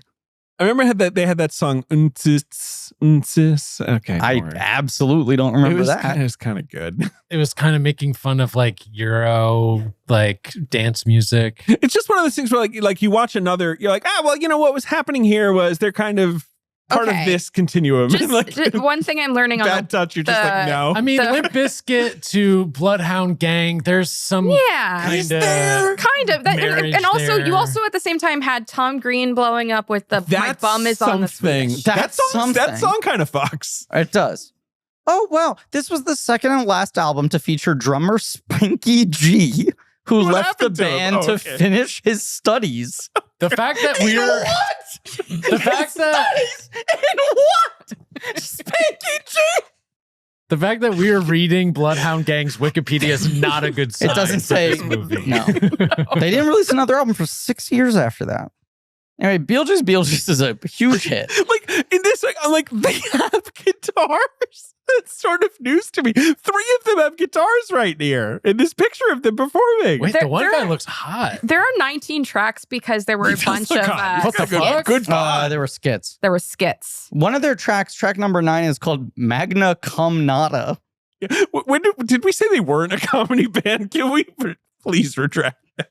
Oh my God, they're from King of Prussia. What? They're Pennsylvanians. Yeah, well, that was like really close to where I grew up. Wow. That's where the mall is. Best mall in America. Suck it, American Dream Mall. And what about the Mall of America? Mall of America? No, King of Prussia is the best mall for pure shopping experience. Have you been to the Mall of America? I've always wanted to go. No. Yeah, but it's cool. I found an influencer on TikTok who's a woman who there's one ride that just spins around. Her name is Tara the Spin Queen, I think. And she just goes. I'm looking up here. She makes $18 million a year. She just goes on the spinny ride inside the mall every day and then counts how many spins she makes. Here she is. Yep. Well, good for her. Let's try and pivot back to Beetlejuice. She's got kind of a Chewbacca mask lady vibe. Yeah. She looks kind of fun. Yeah. Remember the Chewbacca mask lady? Uh-huh. Is she doing okay? We tried to get her on George Lucas' talk show and she was too busy. With like normal life stuff? Like she's got kids, right? I think we were trying to get her. I think, my memory, we were trying to get her to do something for a May the 4th show. And her response was, hey, couple follow-ups. A, how much does this pay? And B, how long would you need me for? This is kind of my busy season. What? What? Oh, because it's May the 4th. Every May 4th, she's just like striking that iron again. Good for her. Good for her. Okay, I hope she's doing okay. Delia. Or she like endorsed Trump, and I don't want to know about it. Like, whatever. Either's fine. Yep. The snake business. Mm-hmm.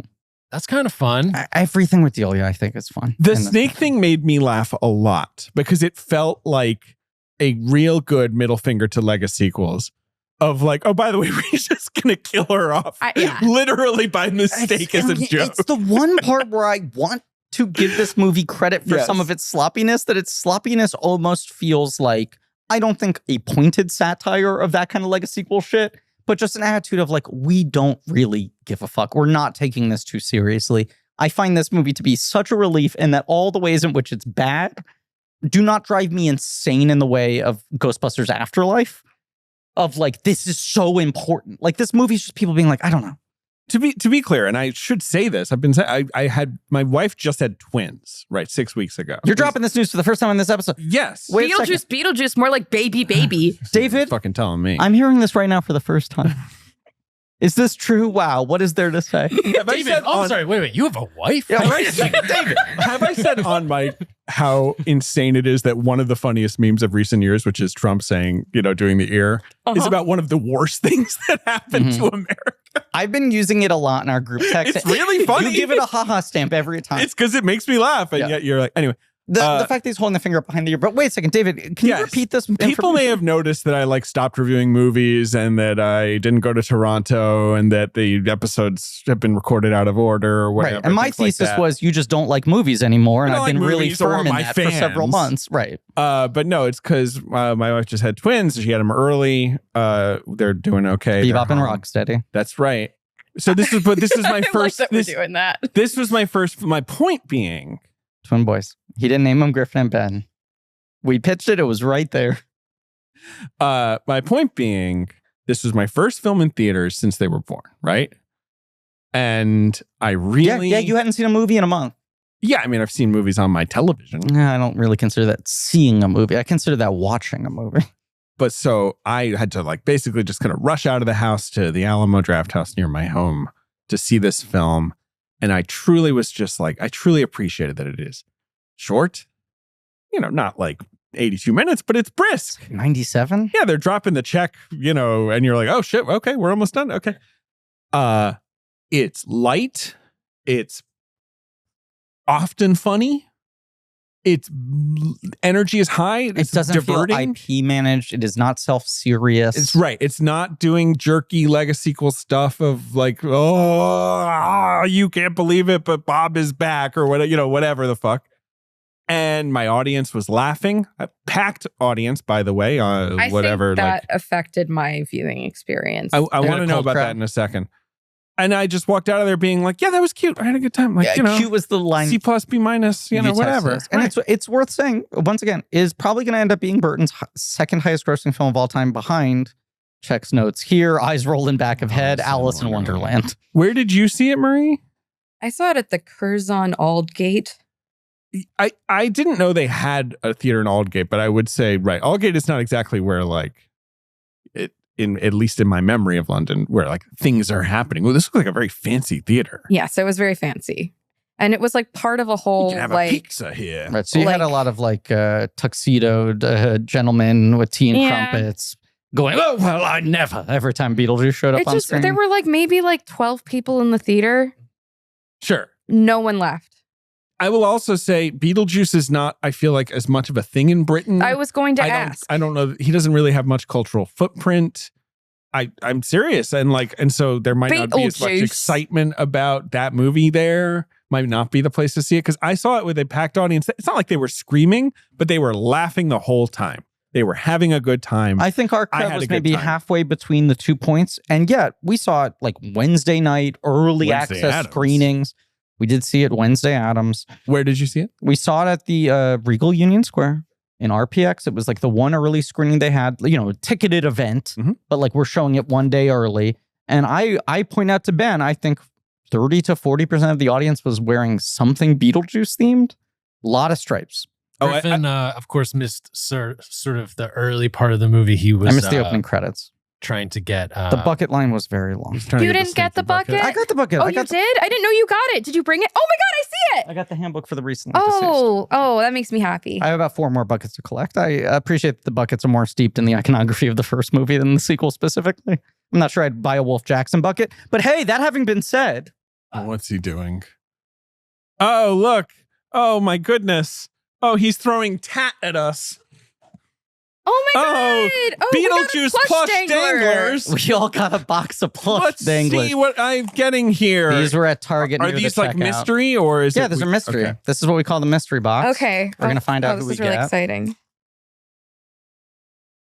Okay, now we get some great ASMR for our listeners. Hey, I got Lydia. Right? Is that Lydia? Correct. Yay! Yes, it wearing is. the wedding dress.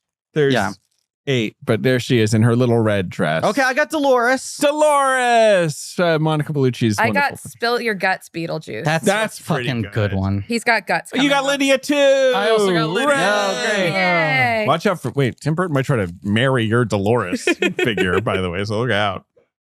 I don't know what I'll do with this. David, now that you've dropped news of you becoming Daddy X3. I was like, am I going to announce this in some way? And I'm like, I'm not going to fucking return to Twitter for that. No, don't do it. Can I float a take that I believe I've auditioned for both Ben and Marie in the past? I've been building up to this moment. And you know what? I'm just putting it out there. I'm not even saying this is my belief. I want the listeners to do with this what they will. You are now a father of 3. I asked this question to the public. Is David Shrek? That's what you've been building up to? The facts. Okay. He's got an annoying little friend who won't stop talking. Boom. A tall, beautiful wife. Yes. Similarly tall.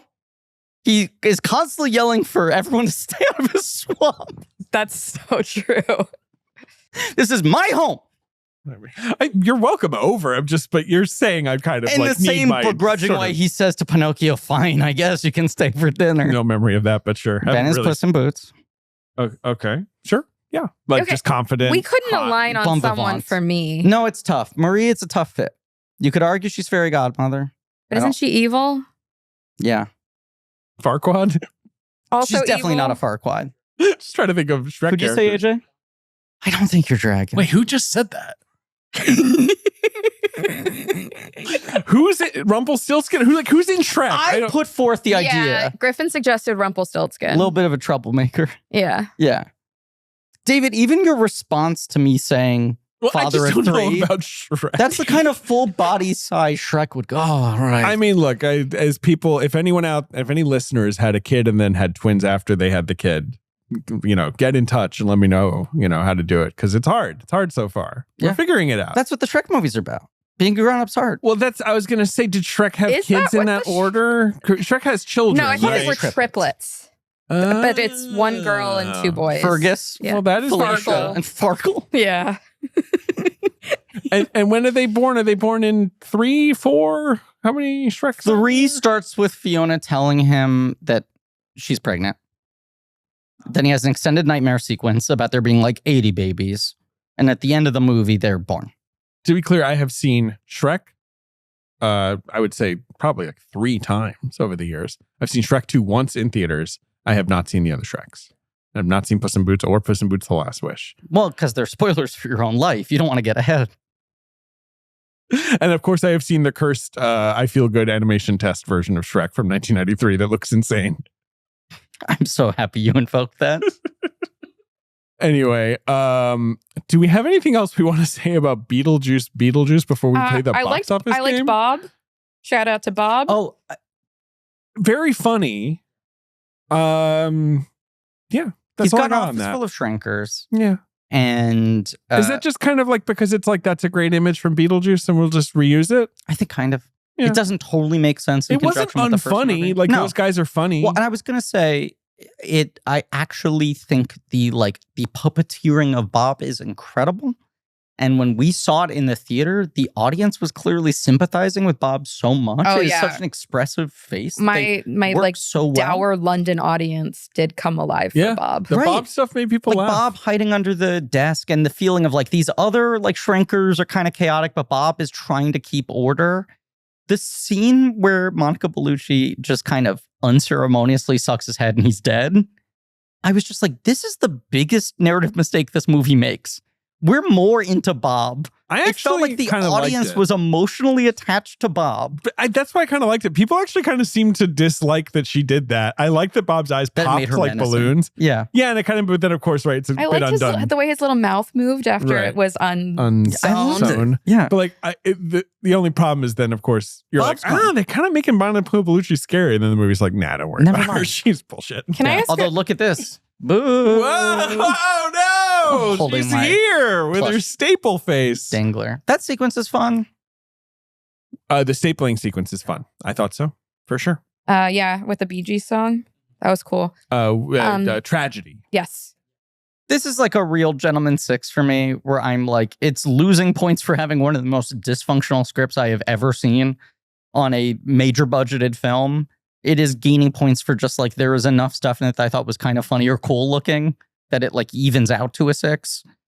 But I sort of just want to see him learn the right lessons from this. Mm-hmm.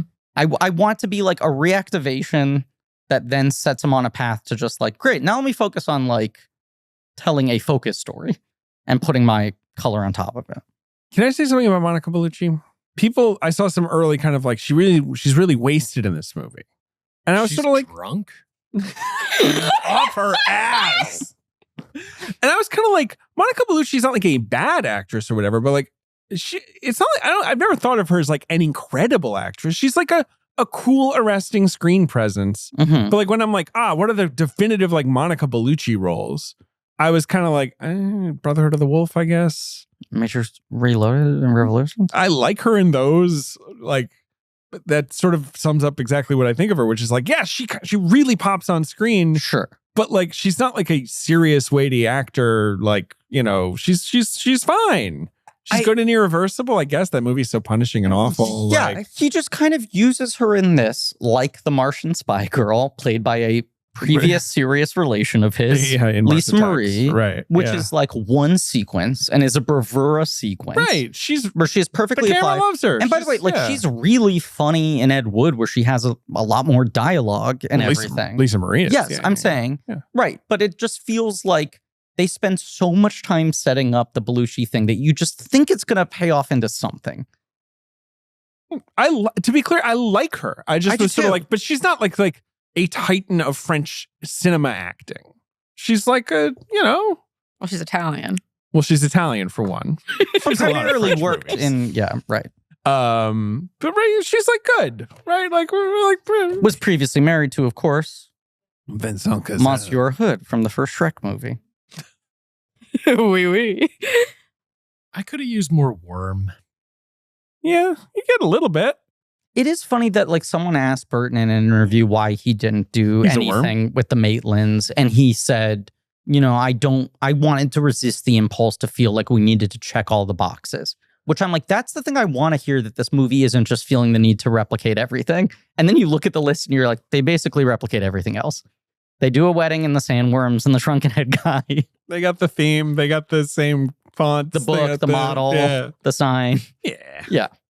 I hate like the sort of thing of like journalists being like, why isn't Alec Baldwin in this movie? It's like, get the fuck over yourself. He's not gonna, I didn't want to cast him. He's had a lot of legal trouble recently. Like, what, he's gonna say that out loud? No, just he's gonna be like, nah, I didn't want to deal with that. Even beyond that, I think there's actually reasons within there's a better reason, which is in theory they would not have aged. It's been 36 years.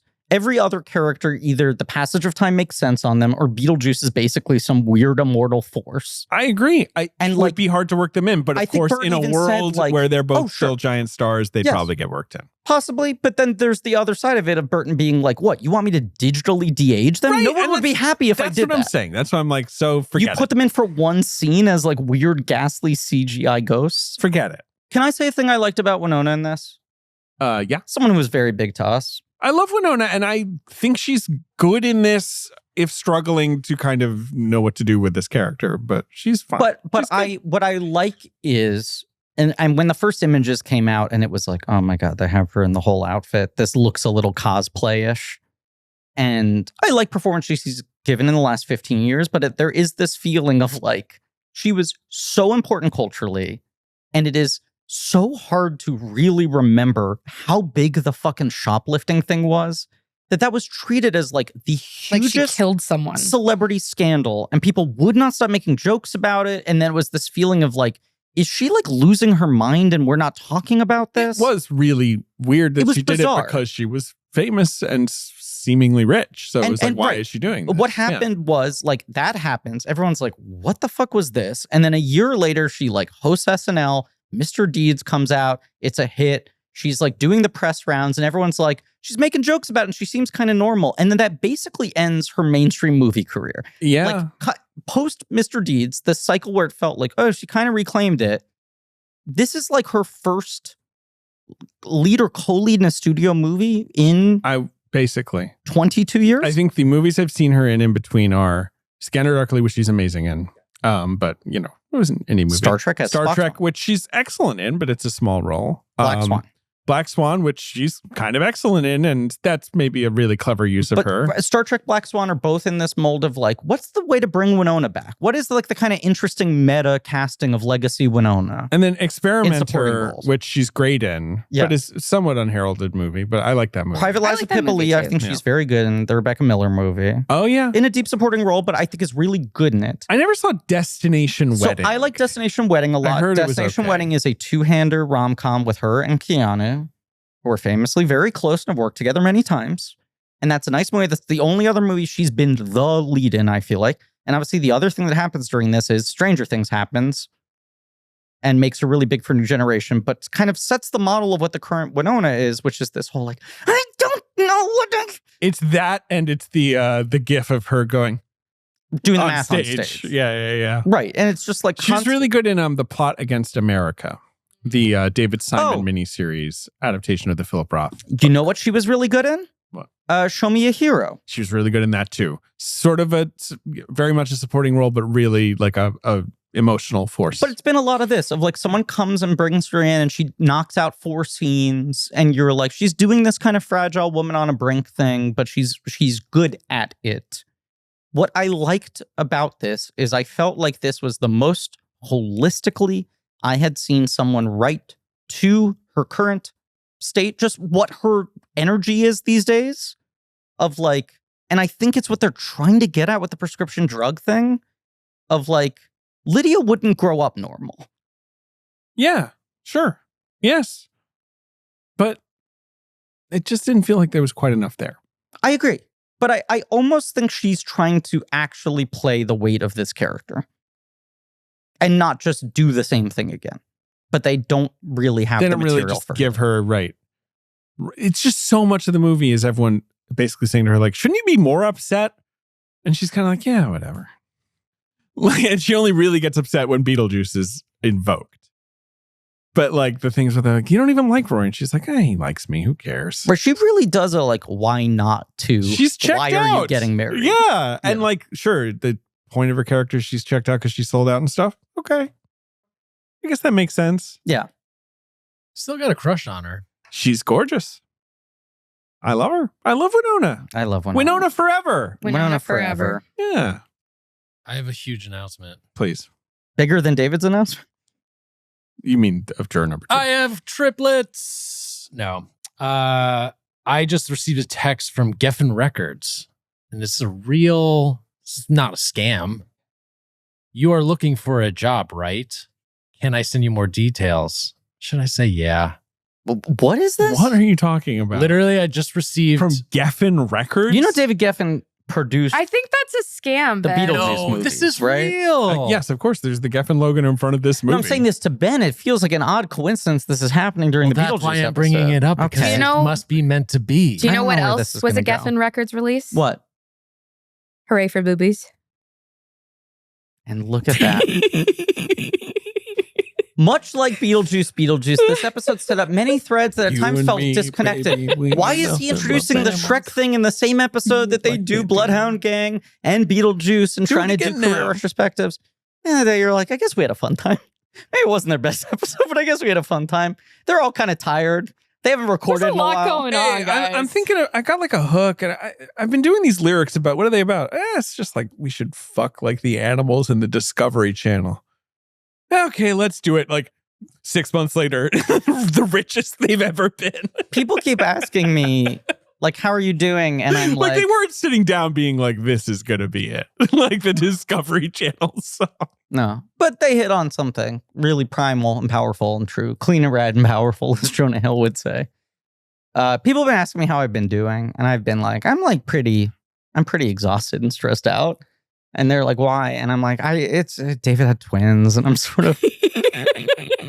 And I do keep earnestly... You haven't even had to record an episode in I 6 earnestly weeks. keep offering it up to people. Not as... I'm not trying to like and how is he doing? Right. And I'm like, I think it's okay, but it's hard to know. And that's really been weighing on me. And then they'll go like, how are you doing? And I'm like, I haven't really thought about that, actually. Been thinking a lot about David and the twins. How David's It's Shrek. very hard. They were preemies. How One I'm of them isn't Donkey. sleeping very well. They'll get bigger. I want waffles. They're so cute. They're cute little guys. You've been talking about how you're the smaller one who doesn't sleep well and poops a lot and is kind of temperamental. That's and the Griffin. Relating really hard. Yeah. Yeah.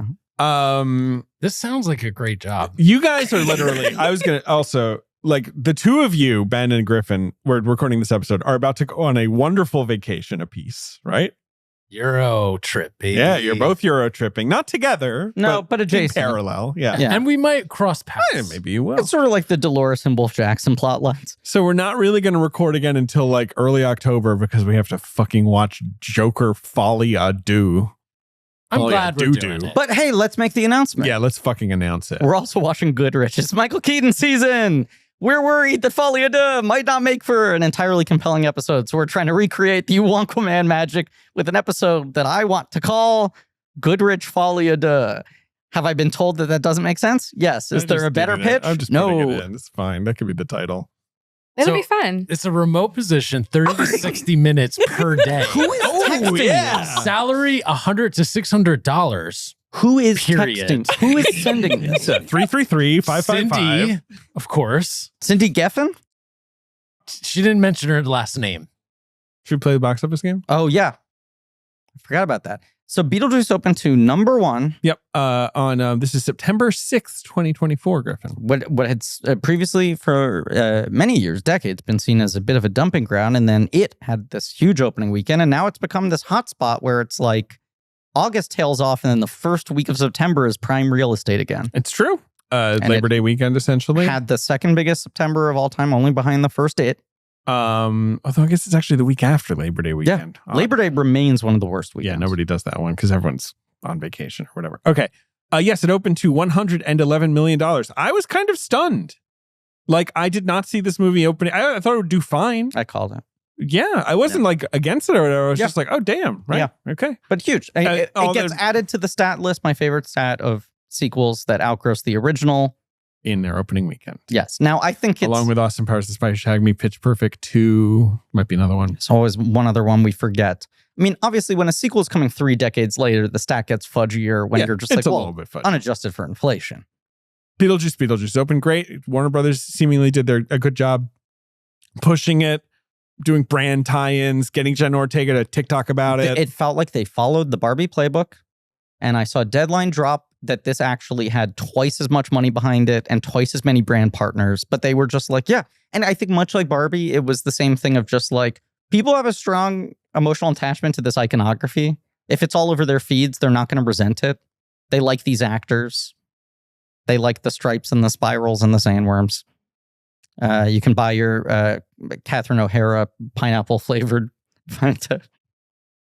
Number 2 at the box office, Griffin. Fanta did a complete comprehensive tie-in with the movie Beetlejuice. What? And their different flavors are represented by different characters on the cans. And I believe the pineapple flavor is now Catherine O'Hara. Correct. Delia is Catherine O'Hara. Astrid, Jenna Ortega's character, is orange. So just regular Fanta.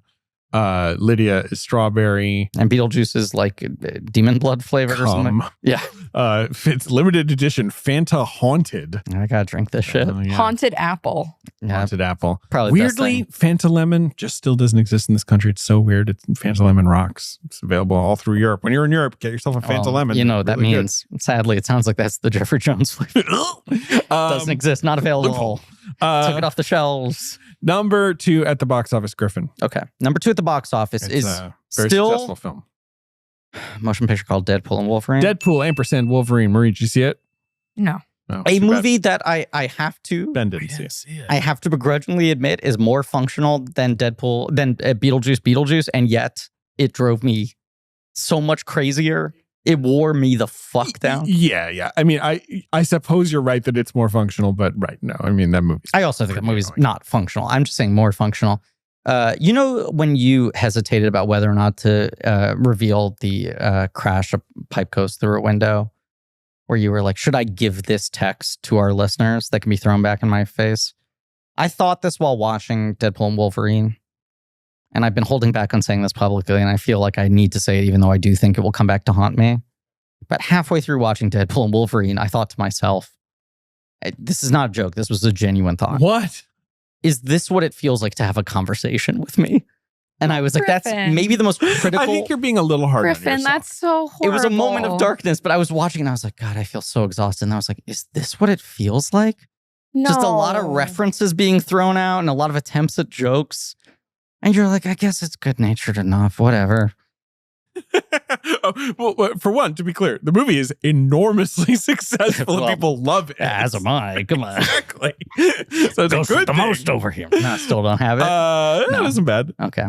No, that's not true. I would say that Deadpool and Wolverine is right. It's the bad version of what you're talking about. Well, I thank guess. you. It was maybe the meanest thing I could think about the movie, though. That's mean things to say about yourself. Okay, then both. Number 3 at the box Everyone's office. quiet in sympathy for Griffin. I thought it was going to be funny. I thought people were going to like I'm it. genuinely worried about you. He's fine. right. He's doing good. Okay. All right, number 3 at the box It's office. just been a tough time because It's David just has twins. twins. I'm Yeah. tired. I've been using that as an excuse too. And Yeah, it of even course. matters We're less all gonna to fucking me. die on this for a decade. When you whatever.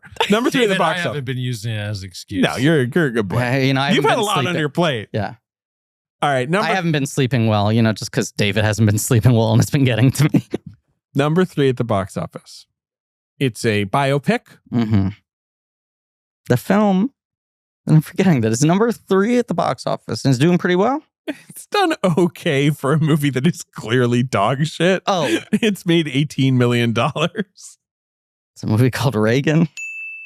I mean, what better sign, sorry to diss President Ronald Reagan, of the fucking bankruptcy of the Reagan era, that like this clip I see passing around where it's like the climax of the movie is him giving the tear down this wall speech.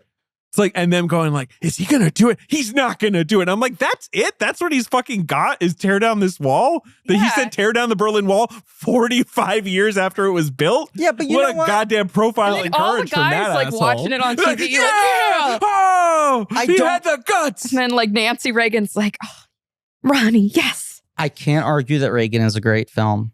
It has fundamental script issues. Have you seen Reagan? But I feel like Sean McNamara is having fun again. It feels like he's reconnecting with some of his creative energy. The director of Baby Geniuses. Yeah, he's getting back to the earlier kind of style that we all loved.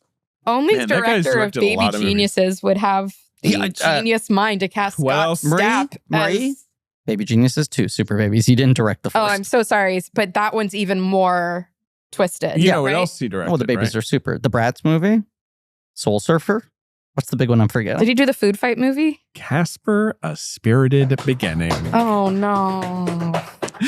And he's reconnecting with that. Number 4 at the box office is a movie I really hope to see in theaters before it leaves theaters. This is the big David, Reagan was number 3. We just covered that. the big having kids slightly early. So, put this one off my No, docket. I made the Reagan joke. Obviously, the movie David's talking about is It Ends With Us. No, that's number 5 at the box office, and I have no interest in seeing whatever the hell that is. Blink Although I am twice? happy it made a lot of movie because I want like Made money. different kinds of movies to make money at the box office, but it seems pretty cursed, that movie. It Yeah, no, seems thank cursed. you. I'm good. Yes. Yeah. No, come on. What's the movie? You want to see it, and you haven't seen it yet. Is it Blink Twice? No, I don't really care about that. I'll watch that on fucking Amazon. I liked it okay. Yeah, I hear it's okay. This one you want to see. It was an August release. From what distributor? It's 20th Century Fox. Oh, Alien Romulus. Yeah. Yeah, I also thought it was okay. Any other hot takes on Alien Romulus from the Blank Check crew? It looks great. Yeah, well, that's his thing. Did you see it? No. Okay. Number 6 at the box office, something called The Forge. I assume that's some faith-based movie or something. Mm-hmm. I think so. Okay. Number 7, Twisters. Enjoyed that. Yeah. Fun time. Yeah. Mm-hmm. Good movie. Number 8. I saw they re-released, they brought Twisters back in 4DX for 1 week. And then they also that week brought the original Twister back and alternated showings of that in 4DX. And it was the best application of 4DX I've ever seen. Yep. And the audience applauded at the end.